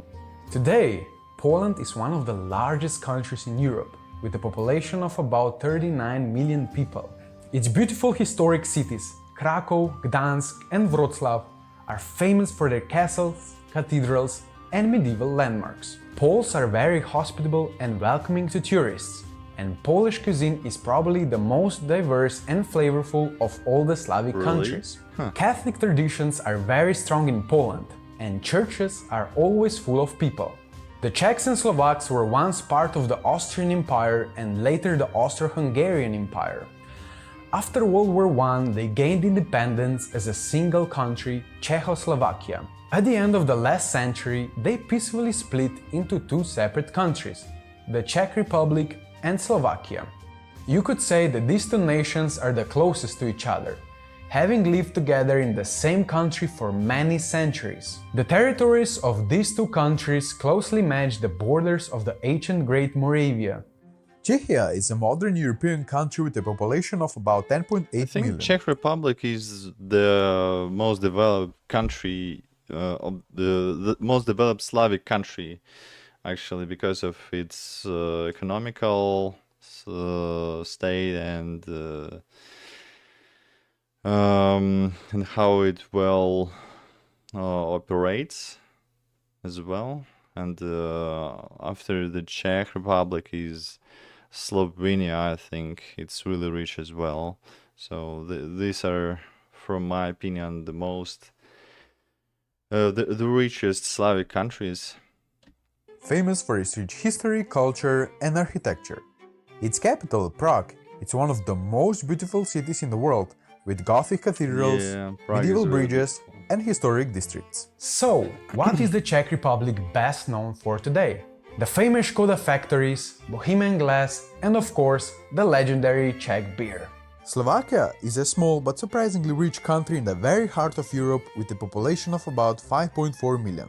It's known for its picturesque nature, dense forests, valleys and of course the high Tatras, the highest mountains of the Carpathians. Slovak cities preserve the spirit of the Middle Ages. Old castles, narrow streets and majestic cathedrals can be found at every turn. Slovakia is the European leader in car production per capita, and its economy is actively developing in the fields of engineering, IT and tourism. Wow, At the same time, the interesting. country remains peaceful, welcoming and homely. What unites the West Slavs is their strong desire for freedom and respect for personal boundaries. West Slavic culture is often very vibrant and arguably the most European in terms of urban traditions, education and craftsmanship. The medieval history of the South Slavs was closely tied to the they're all basically European. They all just in Europe. I think he meant by European, the Western European. Yeah, I think so. But the Russia is also in Europe partially. Byzantine Empire and later to the Ottoman Empire and Austro-Hungary. Many South Slavic peoples take pride in their unique emotional expressiveness, which is often reflected in their music, dance and celebrations. The Balkan region is known for its rich mix of religions, Orthodoxy, Catholicism and Islam, all of which have influenced the culture and traditions of each nation. After World War I, most South Slavs united into a single state called Yugoslavia, with its capital in Belgrade, and tried living together for about 70 years. But tensions grew over time, and the breakup of Yugoslavia in the 1990s became one of the most tragic episodes in modern European history. The South Slavs ended up fighting each other for nearly a decade, and by the early 21st century, all of them had gained independence from one another. Slovenia was effectively the first one to do so. A small country located at the crossroads of the Alps, the Balkans and the Adriatic coast. Really in developed. 1991, Slovenians gained independence for the first time in their history. Beautiful. The capital, Ljubljana, is a picturesque city that blends medieval architecture with a modern European style. It's a small country, but its nature is incredibly diverse. In just 1 hour by car, you can travel through 3 different climate zones, starting from snowy alpine slopes, through green valleys, and down to the warm seaside where palm trees and olive trees grow. So cool. Slovenia is often confused with Slovakia, but the two countries are completely different. Slovenes were under Austro-German influence for a long time, and that has left a mark on their culture and way of life. There's even a joke that Slovenes are Slavic bones covered in German meat. Slovenians love outdoor sports, skiing, Such as that's related to the Czechs as well as saying. Hiking and ski jumping. They value order and care deeply about the environment. Slovenians also respect personal space and strive to live in harmony with nature. South of Slovenia lies Croatia. The country has a long coastline along the warm Adriatic Sea, making it a... Yeah, that's like the Slavic Italy. I would love to visit the Croatia. I think it would be a really interesting place to visit, especially the seaside. Popular destination for summer vacations. Croatia's seaside resorts, Dubrovnik, Split and Rovinj, have rich histories and are filled with architectural landmarks reflecting the influence of the Roman Empire and the Venetian Republic. Croats take great pride in their independence and in a culture that blends Slavic and Western European traditions. The Adriatic coast is rich in cultural heritage with seafood-based cuisine, a strong passion for football and other sports, and traditional clothing that includes Italian influences. Most Croats are Catholic, so religious holidays play an important role in public life. Croats are cheerful and open-hearted people. The border between the Austro-Hungarian and the Ottoman empires once ran through Croatian lands, which is why military traditions are especially strong among Croats. It was the Croats who prevented the Ottoman Empire from advancing further into Europe. During the century-long Croatian-Ottoman War, the Turks were never able to conquer the Kingdom of Croatia, and the long conflict ended up with the decisive defeat of the Ottoman army. And after that, the Turks abandoned their attempts to expand in that direction. Another Slavic country on the Balkan Peninsula is Serbia. Unlike Slovenes and Croats, Serbs are Orthodox Christians. Serbia has a population of about 6.5 million people. Serbs are often described as having a passionate nature, a strong sense of national pride, deep loyalty to Orthodox traditions, and a readiness to resist external threats. They're known for their hospitality, generous feasts. The Serbian is... Do the Serbs are actually speaking writing on the Cyrillic? Or is just the Russian influence here? Oh, wait. This is the Old Slavonic, so yeah, it has been written in Cyrillic alphabet, so yeah, nothing unusual here. National pride, deep loyalty to Orthodox traditions, and a readiness to resist external threats. Church Slavonic. They're known for their hospitality, generous feasts, and love of music, from traditional folk songs to modern performers. Serbian cuisine features plenty of grilled dishes and a wide variety of vegetables. Unlike the Croats, the Serbs were unable to resist the Turks, and along with other Slavic countries, Montenegro, Bosnia, Macedonia, and Bulgaria fell under They Ottoman called it rule the door for from many the Ottoman Empire back then. centuries. It wasn't until the late 19th century that these nations were freed by the Russian army from what is often called the Ottoman yoke. Bosnia and Herzegovina is a Slavic country where about 30% of the population practices Islam. Bosniaks are the only Slavic Muslim people of their kind. The capital of this small country, with a population of 3.5 million, is Sarajevo. And it was here that World War I began. In addition to Bosniaks, the country is also home to Serbs and Croats, making Franz Bosnia Ferdinand has been shot in Bosnia, right? and Herzegovina unique in its religious makeup. 1/3 of the population is Muslim, 1/3 Catholic, and another third Orthodox Christian, yet all of them identify as Slavic peoples. Two other small countries that were once part of Yugoslavia are Montenegro and North Macedonia. Montenegro is known for its seaside resorts. With its warm climate and location on the Adriatic coast, the country is very popular with tourists. Historically, Montenegrins are closely related to Serbs. Hospitality and family values are highly respected here. People love gathering, socializing, celebrating, and enjoying time with relatives and friends. Montenegrins are a proud people with a rich history shaped by Orthodox traditions and influences from Southern European culture. They're known for their calm, slow-paced way of life, their appreciation of beautiful landscapes, and their love of good food. Really beautiful At the same time, well. their mentality was shaped by a long history of fighting for freedom. Also, the stereotype is about they're always sleeping and actually having the nice quality of life there, despite of how I heard that the economy is not that great, but they are living fine. Which left a strong sense of independence and self-respect. North Macedonia is a country in the southern part of the Balkan Peninsula, with its capital in Skopje. It has a population of around 2 million people, surrounded by mountains. They had beef with Greece because of the name before, because Greece didn't like that. Macedonia, before it renamed itself with the North Macedonia, has been named as the Greece region, the so-called Macedonia. Yeah, because of this, the North Macedonia couldn't enjoy the European Union. Actually, is it in the European Union now? I think so.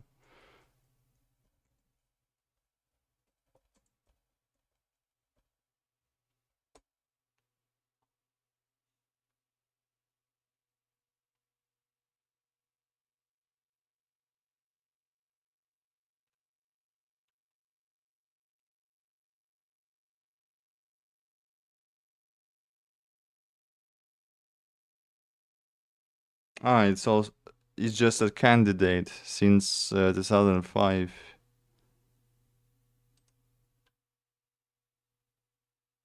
Ah, okay.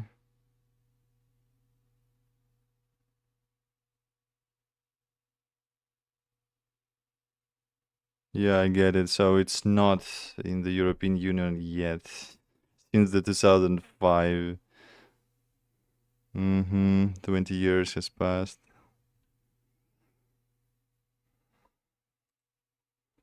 The country is known for its ancient churches, monasteries, and the beautiful lake Ohrid, which is included on the UNESCO World Heritage List. Most Macedonians are Orthodox Christians, though there is also a Muslim community. The name of the country traces back to the era of ancient Macedonia. This region was once part of the territory conquered by the legendary Alexander the Great.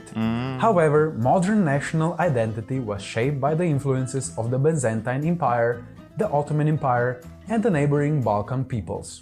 The last of the South Slavic countries is Bulgaria, with a population of around 7 million people. It is located on the coast of the warm Black Sea. Bulgaria has a rich and ancient history. The first Bulgarian Empire was founded about 1500 years ago. Bulgarians were frequently at war with the Byzantine Empire until Byzantium eventually fell to the Turks. Soon after, the Turks also conquered Bulgaria, and the country remained under Ottoman rule for a long time. Despite this, the Bulgarians managed to preserve their unique language, writing system, and the Orthodox Christian faith. In fact, the Slavic written tradition began in Bulgaria. The Cyrillic alphabet, consisting of 33 letters, is used today by most Slavic countries. It was created by two brothers, the Christian saints Cyril and Methodius.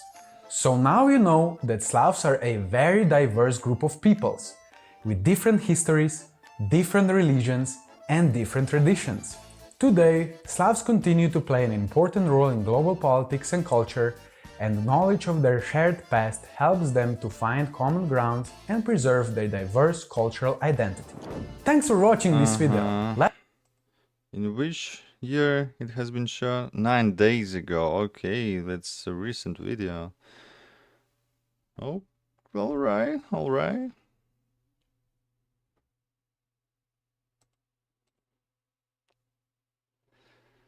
Okay.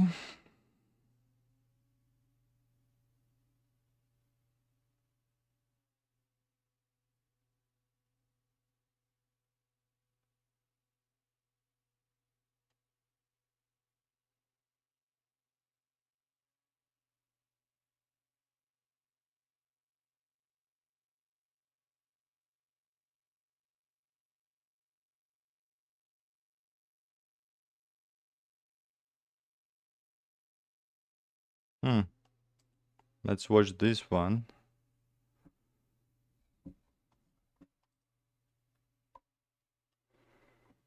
Wicca. This is... Let's watch the every paganism explained in 11 minutes. There are Druidry, Wicca, Hellenism, Eclectic, Kemetic, Celtic, Neo-Pagan, Rodnovery. Rodnovery is really twisted paganism. That's like neo-paganism, which is kind of cringe. It's just very twisted and has not much common with the Asian paganism actually, because the Rodnovery, it's actually the Slavik kind of paganism, and because of there almost no any saved books about the pagan culture of the back then and traditions and rituals, etc., etc. So Rodnovery is pretty much made up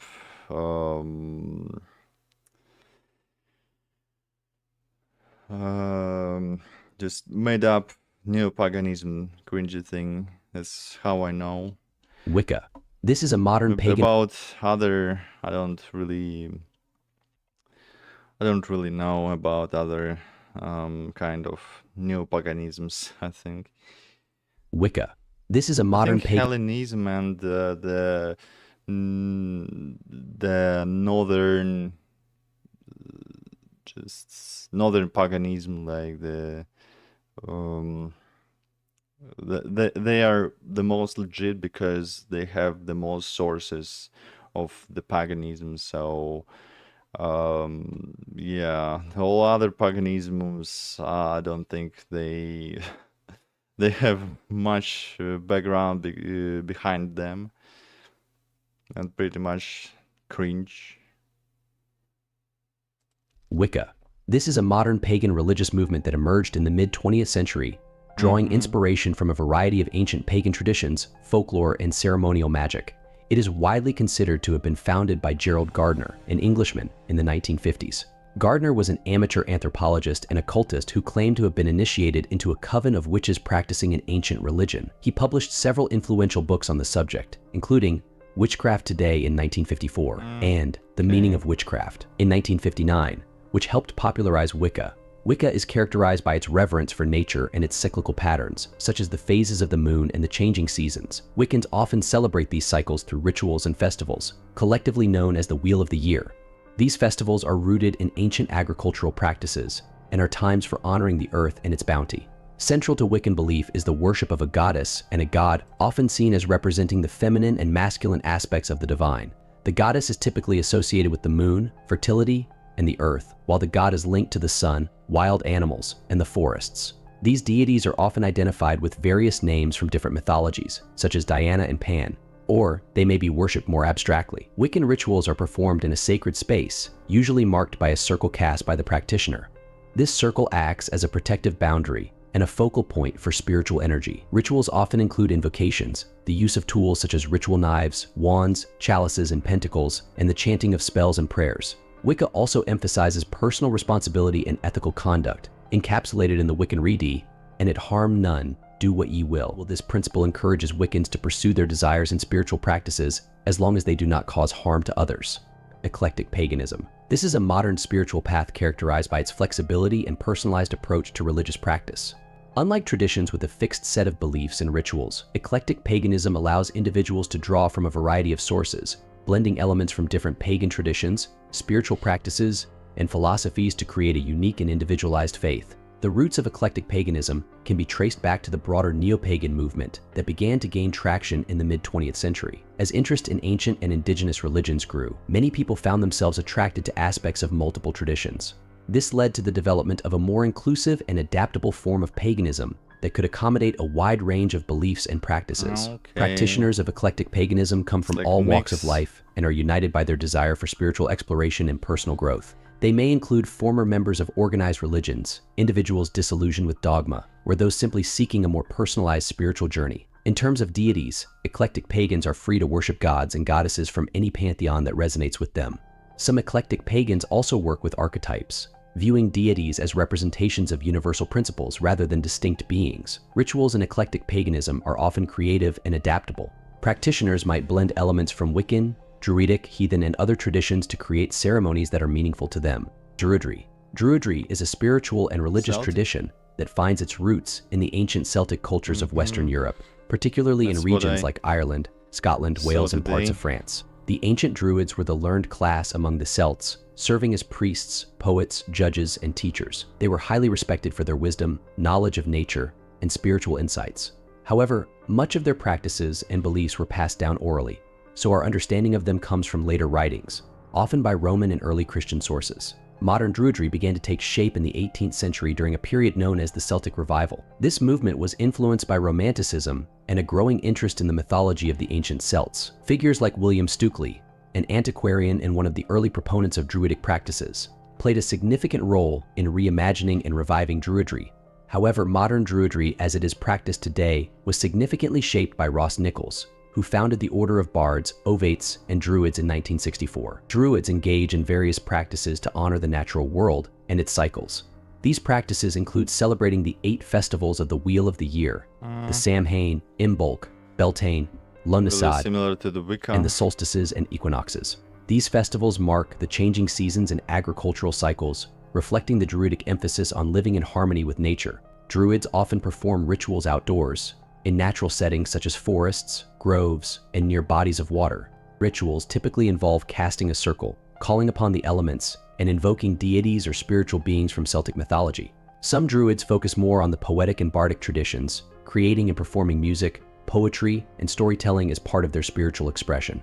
While modern Druidry does not have a fixed pantheon, many Druids honor deities from Celtic mythology. These may include gods and goddesses like Brigid, a goddess of poetry, healing, and smithcraft Cernunnos, the horned god associated with animals and fertility, and Lugh, a god of light, craftsmanship, and many skills. Druids may also work with nature spirits, ancestors, and the spirits of the land. Rituals in Druidry can include meditative practices, offerings to nature, and ceremonies that celebrate the cycles of life, death, and rebirth. Hellenism. This is a modern revival of the ancient Greek religion, yeah, I think focusing on that's one of the coolest, I think, pagan religions. If I would be a pagan, I would be the Hellenic pagan mostly. I mean, not because of my ancestry, because I'm not knowing my ancestry clearly, but because of the aesthetics, because of that I like the Greek mythology and it inspires me. a rich pantheon of gods and the rituals that honored them.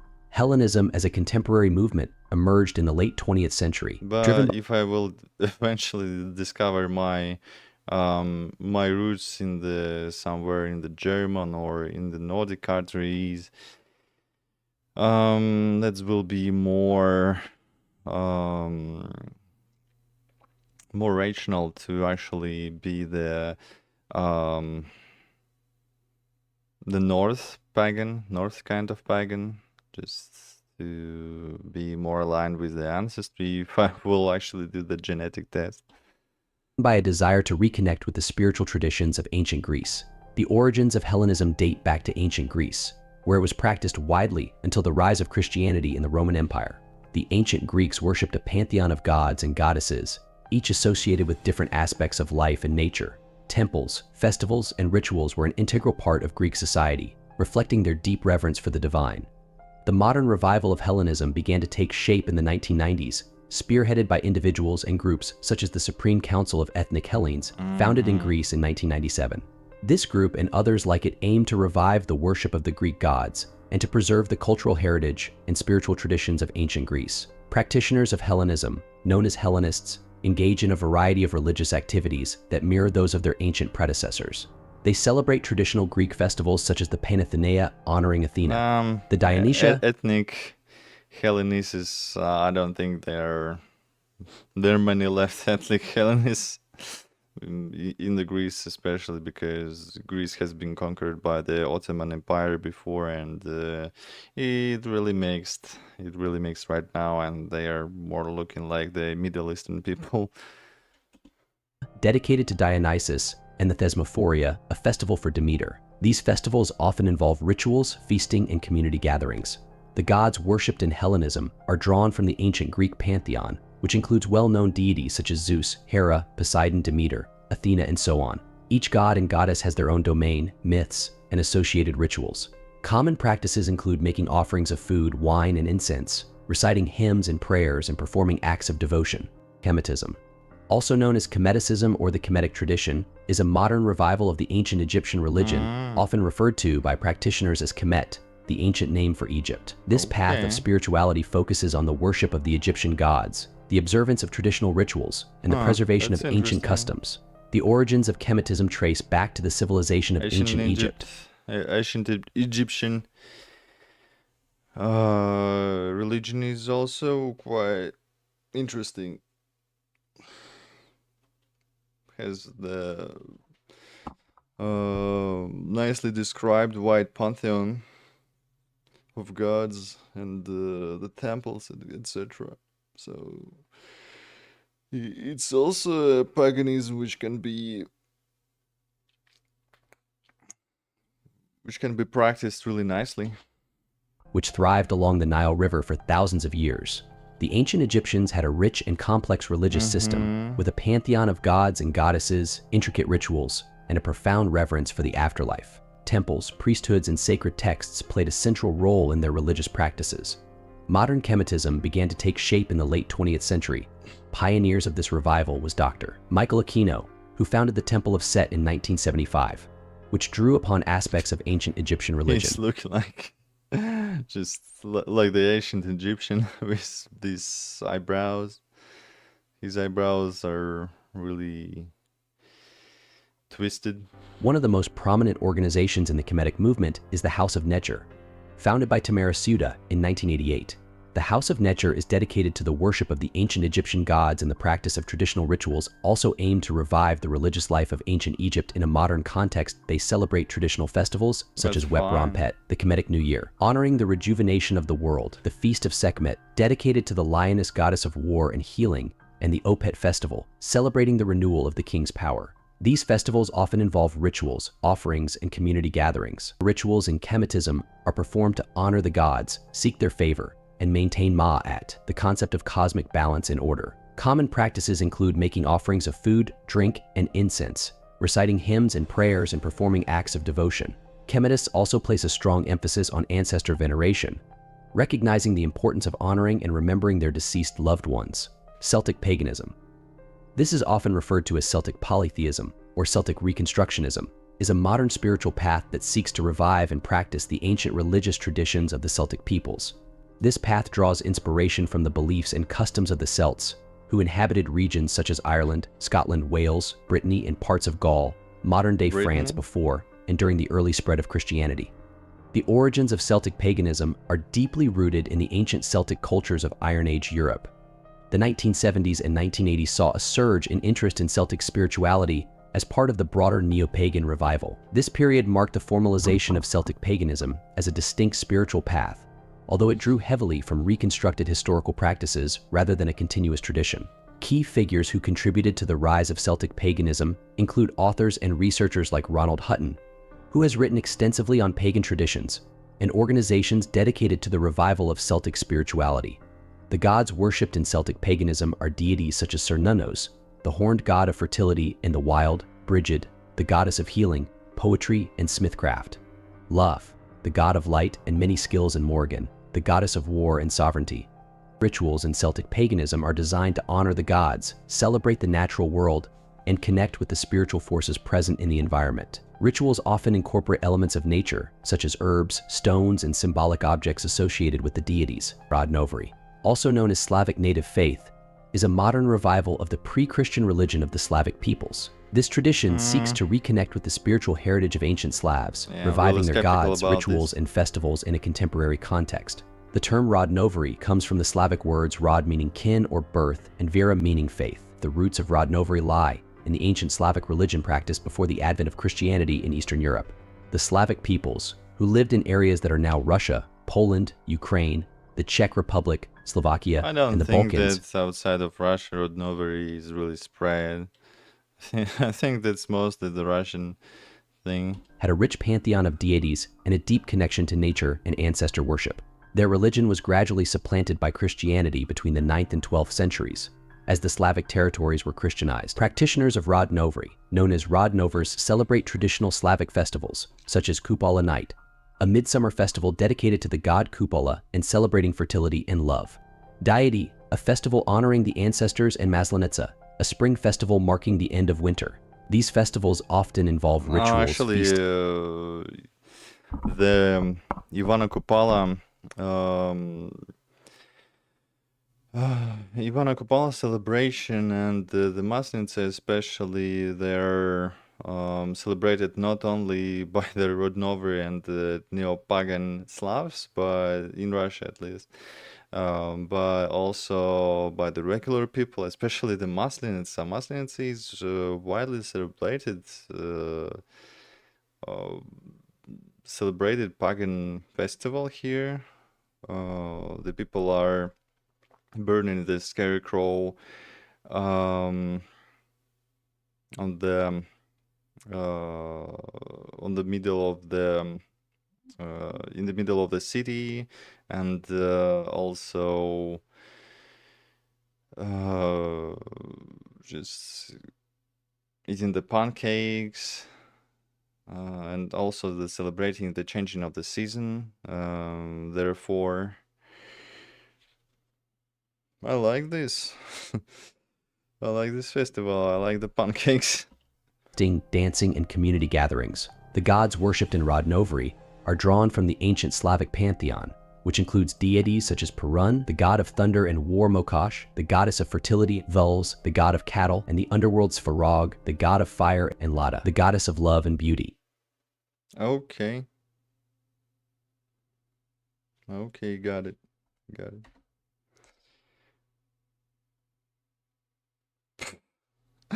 I just see the video. 8 signs you're the natural born witch.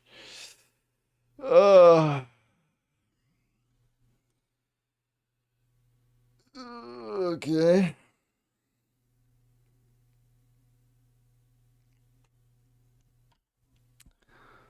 Oh, let's see the video about did you know you have the Neanderthal DNA? Actually, it's a rumor that the white people are white because of the Neanderthal DNA. So let's see what this video maker done.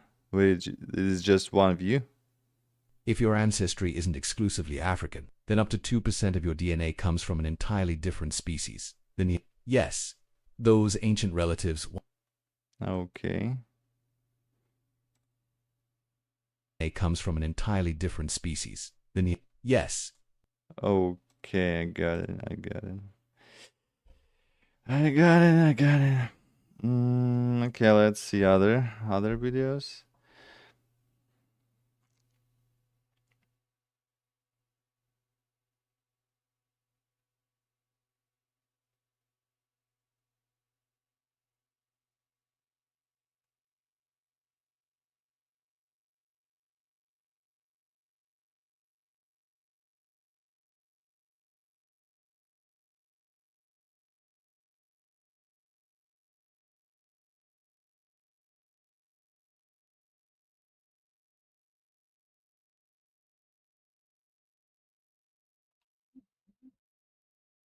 Wait. I just wanna see some shorts.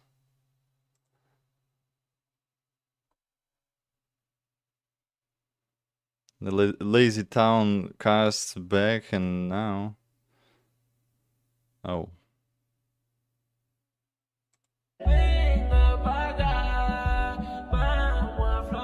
He's a really fancy guy.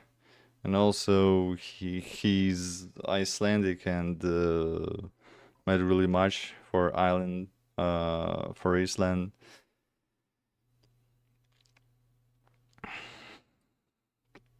And inspired many kids to actually do the physical activities. And he's looking 30 on when he's 60. How is that even possible right now? Whoa, he changed so much. Of course, she doesn't have the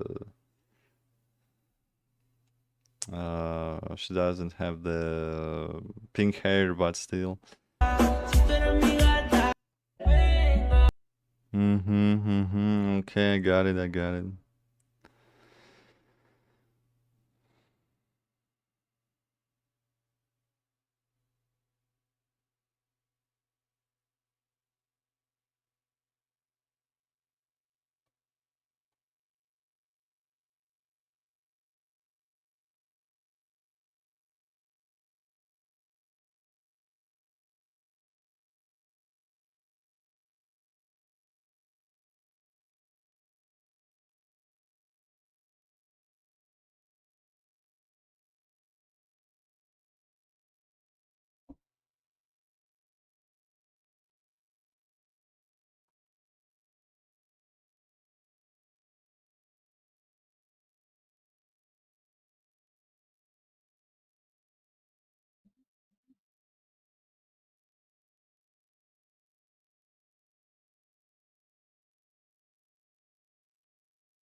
Let's see another Slavic video.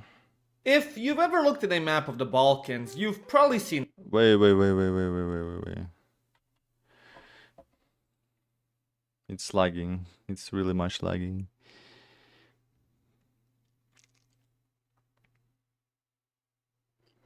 Islam in the Balkans.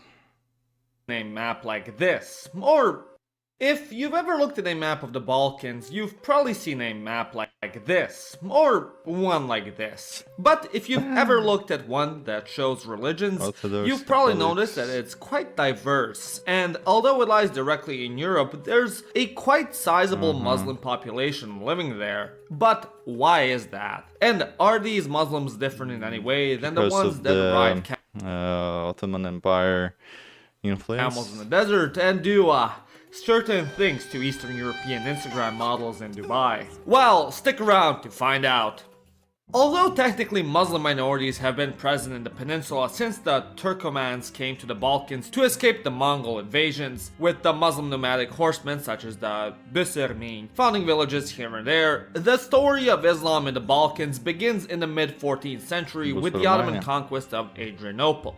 The city's fall to the Ottoman Turks signified a new era in the region's history and allowed for Islam to take its first step into the Balkans by gaining its first major foothold in God's cursed neighborhood. Over the next centuries, the Ottoman state would expand continuously, increasingly conquering more and more states until it practically unified the Balkans. As it did so, Islam would be spread in three main ways. The first one being the classic taken out from any would-be imperialistic textbook: colonization.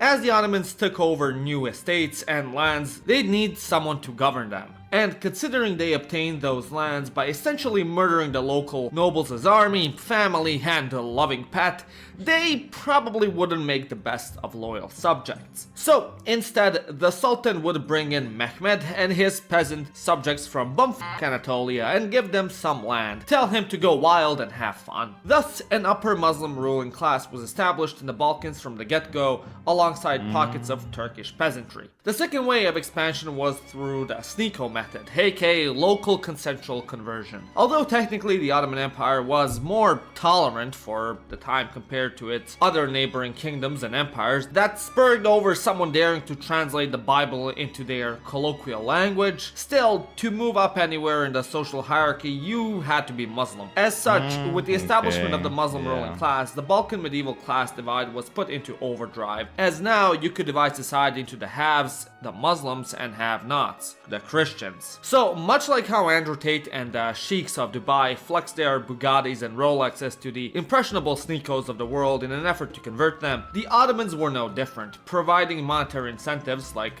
lower taxes and job promotions to their subjects that would convert, whilst also making life more difficult for those that wouldn't. This incentive to abandon their faith was manifested through systematic discrimination. As a non-Muslim, you weren't allowed to ride a horse, wear the color green, nor build churches above a certain height. Alongside this, when it came to official dealings in Ottoman courts, a Christian's word counted for less than that of a Muslim's, whilst at the same time they also had to pay heavier taxes. As such, thousands of autochthonous Balkaners converted to Islam in an effort to secure that bag and stop being treated as second-class citizens. The third method, and arguably the most brutal, was forced conversion. Now, as I have mentioned a billion times by now in almost every video where I mentioned the Ottomans and the Balkans in the same sentence, the medieval Turkish state implemented a blood tax known as devshirme upon its Christian subjects. This tax demanded that Christian families every couple of years would hand over their son to the state, who'd then be transferred to Istanbul, converted to Islam,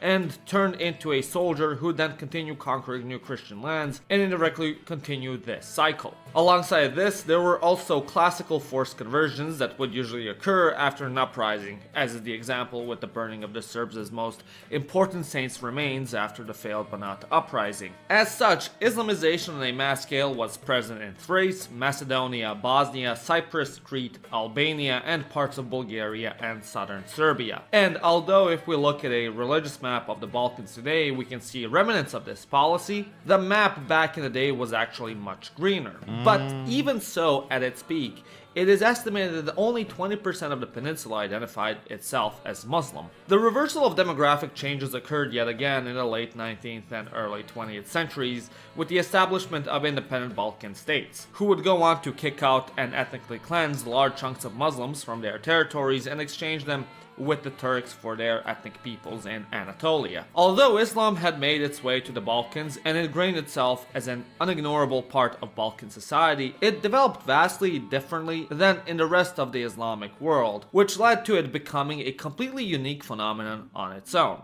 Unlike the rest of the Muslim world, which started liking the color green in the early medieval period via the conquest of Muhammad and later his caliphs, Islam entered the Balkan stage relatively late. Before its arrival, various sects of Christianity already had established deep cultural and historic ties with the local inhabitants, and paired with the fact that many of the conversions came about due to material goods and status, this made Islam in the Balkans extremely unique to that of Islam in the Arabian Peninsula. For starters, instead of becoming practicing Muslims, many Balkan Muslims became sociological Muslims, meaning that while on paper they technically embraced Islam, in practice they didn't really practice it all that much, nor were they really religious. This could yeah, they just pretty much made their Islam the social ladder, just availability to the people. Just they became Muslims to just be able to climb this ladder and be more wealthy.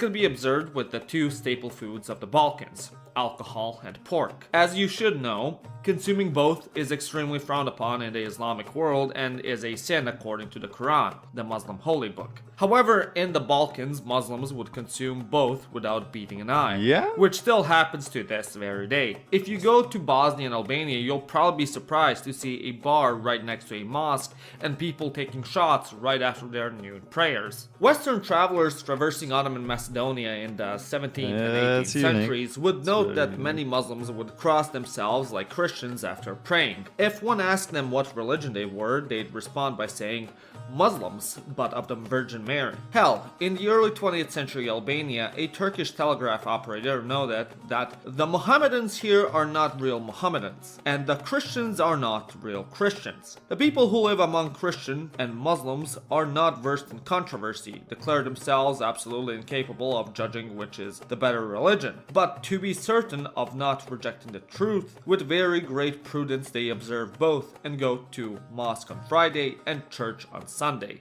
Although many had converted, they still kept the traditions from their ancestors which they had been practicing for centuries before their conversion. At that time, many could even note exactly who in their family embraced the faith. Baba, and deda, from mama, tata, strik, tetka, techa. what point on they were Muslims and no longer Christians. Further, this mixing of religions was propagated by the demographics of the Balkans. As I've stated before, at the peak of Balkan Islamization, the Muslim population at most was 20%, while the Christians made up around 80%. As such, Christian culture was still significant enough that it could influence Muslims into continuing and embracing their cultural practices. The so-called bastardization of Islam was also perpetuated due to mixed marriages. Many Christian women were taken as wives by the Muslim upper class, most notable of which was Serbian despot George Brankovic, who married off his daughter, Mara, to Sultan Murad II. As such, a lot of Muslim children grew up in families where they were taught Muslim cultural practices by their father and Christian ones by their mother. These marriages weren't one-sided at all when it came to religion. On the contrary, a notable example of this was Ali Pasha. The identity crisis of the Bosniaks. Just we are serving the both religions at the one time. Just how it said, going to the mosque on Friday and in church on Sunday. Of Janina, who married a Greek Christian for whom he went on to build a chapel in her honor, which although is not the typical example of what the regular Ahmed would do for his Christian wife, but still relevant enough to paint a historical sentiment present at the time. As such, the strict fundamentalist interpretations of Islam were severely bastardized in the Balkans and transformed into a much lighter and arguably more secular form compared to the Islam in the Arab and Iranic world, where heretical beliefs weren't only tolerated but even embraced. This could be observed amongst Muslim Turkish sailors in Greece. Before embarking onto their voyage across the Aegean, the Turks would have the local Orthodox priest bless the ship and the waters as a good luck omen, which again was not observable anywhere else in the Islamic world but in the Balkans. Although for a large chunk of the Balkans' history the peninsula was dominated by Muslims, by the end of the 19th century the tables started to turn. As nationalism reached the Balkans, the previously conquered and oppressed Christians started to rise up and create nations of their own by carving out previously held Ottoman territory for themselves. In a matter of decades, Balkan Muslims suddenly found themselves living in new states as minorities. After the Turks were kicked out and the occasional pogrom here and there, the Muslims living in these new states were sort of left to their own vices. Unlike the Christians, who categorized themselves based on ethnicity now instead of religion, Muslims, regardless of their ethnicity or language they spoke, were categorized as simply Muslim, which allowed them to garner larger numbers than if they categorized themselves based on ethnicity, which also allowed them to have greater influence in local policies and decision making. As such, they were allowed by these new states to organize themselves around madrasas, waqfs, and Sharia courts, because of which the new Christian kingdoms garnered relative loyalty from their Muslim subjects. This autonomy and policy of self-determination was later reversed after World War II when socialist autocracies took power. Under them, many madrasas and Sharia courts were closed down, while waqfs were nationalized. Albania, which was the only Muslim country in the region at the time, took it even a step further by completely banning religion in 1967. Prior to this, religion overall in the Balkans was seen as generally a private matter. However, with these new militant secular policies, Islam was subdued even further, completely changing the understanding of how religion was viewed and practiced. Already in the Balkans, the number of Muslim women who'd wear a hijab was low, and the amount of people who didn't drink alcohol was even lower. But with the implementation of these strict secular policies, that number only further decreased, effectively marking the majority of Muslims in the Balkans as sociological Muslims. Islam only started to become relevant again in the region with the collapse of the communist dictatorships and the eruption of the shit show that was the breakup of Yugoslavia. During this time, Muslims in the region tried to organize politically to sort of revive Islamic values and fight for their interests. But as secularization was so effective, they saw little success. The only of which had any sort of triumph were the Bosnian Muslims, who were able to organize. But to be fair, they kind of had no other option, considering they were being severely screwed over by the Serbs and Croats. And even so, their political organization too ended up transforming into more of an ethnic-based organization, with Islam yet again taking the back seat. By the beginning of the 21st century, the vast majority of Balkan Muslims found themselves in new states yet again, at this time Muslim majority ones, with approximately 70% of them living in such a state. In the case of Albania and Kosovo, although there was an initial movement for an Islamic revival, its extent was very limited, with the main change happening on a state level that some religious symbols started being used. Politically, both stayed extremely secular, with Islam not playing a larger role in the way their governments function, more than how Christianity plays a role in Germany or Sweden. Bosnia, on the other hand, due to the war, initiated a process of re-Islamization with their first president, Ali Izetbegovic, who made an Islamic declaration and attempted to use the army to push for this policy by targeting mixed marriages, banning the celebration of Christmas, and consumption of alcohol. Hell, during the Bosnian War, a notable number of foreign mujahideen came to the country to help the war effort and recruit Bosniaks to their extremist organizations to fight in other wars in the Middle East. However, immediately after the war, these policies met resistance and the country was again put down the path of secularism. In recent times, Islamic institutions in Balkan countries have seen a slow revival as more and more mosques, madrasas, Islamic literature, and other types of Islamic educational institutes have started to pop up. However, a lot of this hasn't been due to organic development, but thanks to foreign influence, mainly from Saudi Arabia and Turkey. With the fall of communism, the newly born Muslim countries in the Balkans became open to the rest of the Islamic world. As such, many Muslim scholars, preachers, and Islamic NGOs have found their way to the Balkans and have been relatively successful in spreading Neo-Salafism amongst the youth of these countries, because of which some claim that the younger generations within Bosnia, Albania, and Kosovo have adopted more fundamental views when it comes to Islam, coining it as the Wahhabization of the Balkans. However, others have argued that the influence has been negligible and that the influence from foreign Islamic actors has only spawned a small minority of fundamental Muslims, who for the most part have been kept in check via the secular institutions and Balkan traditions. Meanwhile, the government and Islamic community en masse have stuck to Turkey's Islamic principles due to historic ties and more similar cultural and religious practices, rather than Saudi Arabia. Nevertheless, the development of the neo-Islamic thought is definitely something to keep an eye out for in the region. All in all, Islam in the Balkans has developed in a unique way and for the most part has remained quite different to the Islam practiced in the rest of the Islamic world, with many Western countries taking note and trying to implement the policies from Balkan Muslim countries in the integration of new coming Muslim migrants from the Middle East. And although Muslims from this part of the world have not been shy of controversies and conflicts with other religious groups in the region, they've still developed into an extremely unique ethno-religious group that does things its own way. As always, thank you for watching. If you enjoyed this video, smash that like and subscribe button, and if you really did, become a member like these wonderful people, or get some of my merch at theeroticshop.com. My name is Janos, and you've watched. Okay, that was interesting.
The Jedi Order was one of the most diverse groups. Let's see this one. Why the Jedi never recruited from certain species? Okay. That's the last video for today, though. In the galaxy, containing members from virtually every species known to the Republic. But some species saw more representation than others, and there were a few the Jedi didn't recruit from at all. For various reasons, there were several species the Jedi believed it was dangerous to recruit from, and as a result, they did so very little or not at all. In this video, we're going to be taking a look at why, as well as how Jedi recruitment worked in general. Today's video is proudly sponsored by Blinkist. Now, I get it. You're a busy to dive deeper. Up to 60. Click that link before all the spots are filled. To understand why the Jedi were hesitant about certain species, we need to understand Jedi recruiting practices in detail. For tens of thousands of years, Jedi Knights discovered Force sensitives all over the galaxy and brought them into the Order. As the years went on and the Jedi Order became more rigid and bureaucratic, Jedi recruitment practices became much more regulated. Once, the Jedi would train any willing being that was open to the Force, but by the time of the Clone Wars, the Order had set limits on how old Jedi initiates could be before they were recruited, what species to keep an eye on, and under what circumstances it was acceptable to initiate someone into the Order. Some of these practices were seen as suspicious by those in the outside galaxy with limited understandings of the Force. The most heavily criticized Jedi recruitment practice was the Order's stipulation that Jedi initiates should be separated from their parents as soon as possible. The Jedi were often accused of being baby snatchers, an accusation that had no basis in reality whatsoever, as both Republic law and the Jedi Council forbade Jedi recruiters from taking children without the express permission of their guardians. Even then, however, many in the Republic saw the Jedi recruitment policy as cruel, and the Order constantly faced accusations of brainwashing. However, the Jedi Order had good reasons to recruit the way it did. As Lightsiders, the Jedi were servants of the will of the Force, guardians of the balance in the natural cycle of life. So they basically kidnapped the children to make the Jedis from them? They didn't actually use the Force, per se. Instead, they let the Force use them. To walk the path of the light, Jedi would have to learn to let go of their own desires and motivations and see what the Force willed, and thus what the universe needed to be balanced. The greatest of Jedi were little more than conduits for the Force, instruments of the very will of the universe. They weren't just supposed to be selfless, they were supposed to be able to let go of their sense of self entirely for the good of all life. This was how the Force was meant to be interacted with. In truth, what's often called the light side was really just the Force itself, the vast web that connected all life in the universe. But as we all know full well, there were other ways to interact with the Force too. Buddhists. Over the millennia, many strong-willed Force sensitives let their pride, desires, and own personal motivations get in the way of balance. They tried to use the Force to impose their own will over that of the universe. In doing so, these Darksiders unbalanced the Force and threatened all life by their very existence. This created a dilemma that the Jedi Order struggled with from its very beginning. They always sought to open other beings to the Force, to share their gifts with others and bring new champions of balance into play. But with every mind the Jedi opened to the Force, they risked unleashing the dark side upon an unsuspecting galaxy. Jedi recruitment policy was designed to open as many beings up to the Force as possible while minimizing the risk of the dark side, at least within their own ranks. The rules in place by the time of the Clone Wars had been developed by bitter millennia of trial and error. Multiple Jedi schisms and wars with the Sith had taught the Order the danger that the dark side posed when it spread within Jedi ranks, and the Council was right to be weary of it. To quote an old children's rhyme, the Jedi who fall are the most dangerous of all. As the Jedi had learned over the years, the most common reasons that the Jedi fell to the dark side were attachments and other strong emotions. Now, this didn't mean what a lot of people seem to think it meant. The Jedi teachings didn't encourage people to become sociopaths, though, as Ki-Adi-Mundi shows, some Jedi did anyway. The Jedi didn't teach that all emotion was wrong, and they didn't try to get young kids to be like Spock. Rather, Jedi wanted to be able to set their emotions aside when needed, to be free of attachments so they could be truly open to the will of the Force. It was inevitable that Jedi would feel strong emotions at some point or other, but the Jedi weren't trying to work against that inevitability. They wanted to prevent those strong emotions from being anything more than a passing impulse. All of that, of course, was easier said than done. Most beings developed attachments and deep-set emotional impulses at a very early age, which was why the Jedi focused on taking children as early as possible. They didn't take babies because they wanted to brainwash them, but rather because they didn't want them to form emotional attachments to parents, caregivers, or anyone else, and they especially didn't want them to adopt their parents' prejudices. If the Jedi were going to open a being up to the Force, it was best that that being grow up in the Jedi Temple or a Jedi Enclave, where they would only be surrounded by those who would readily dissuade them from forming attachments or prejudices. This was also why the Jedi saw it as dangerous to recruit from certain species. Different species had different instincts, different neural patterns, and even different kinds of emotional impulses.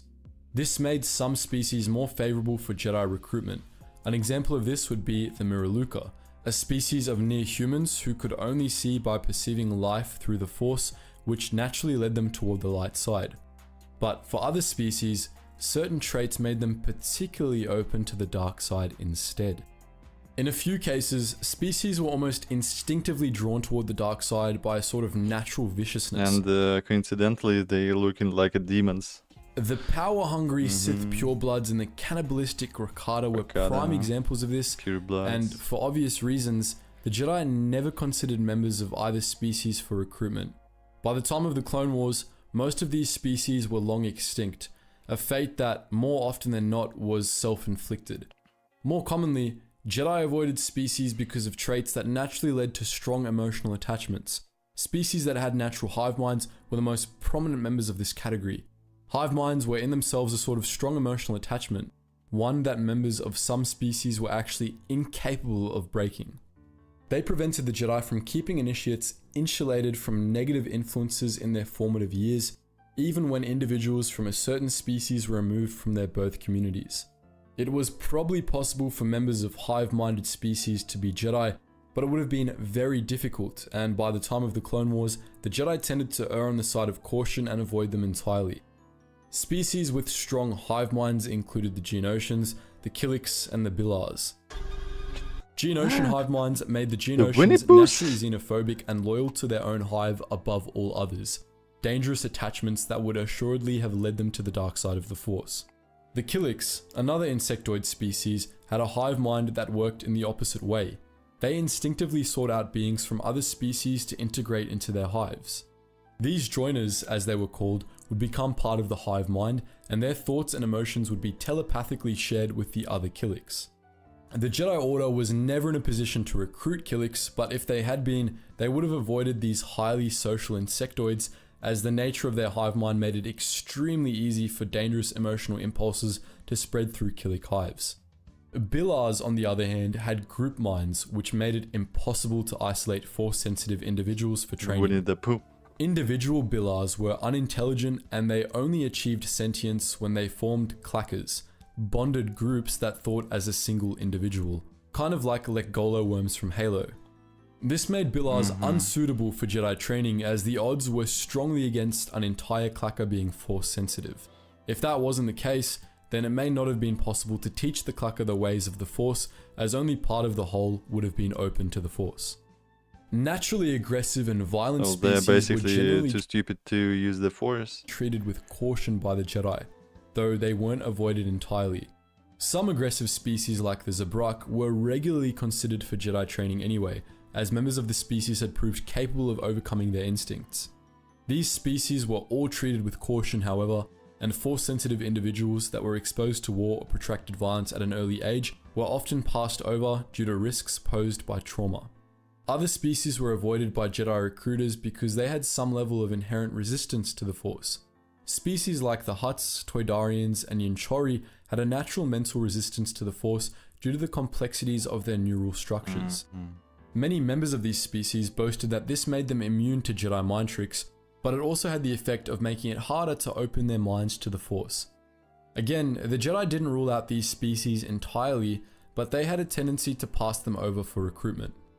So that was our look at Jedi recruitment and why the Jedi didn't recruit from certain species.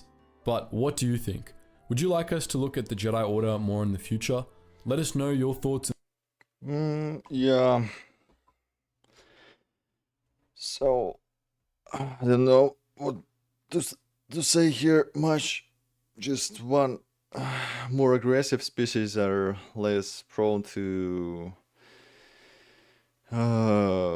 be with the force than another. So yeah, it's explainable because of how they look mostly and how do they behave, hive minds and all.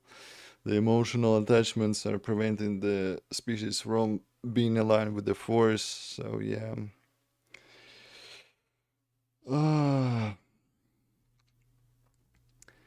So next time I'll most likely change the schedule. But let's see. So stay tuned. Stay tuned and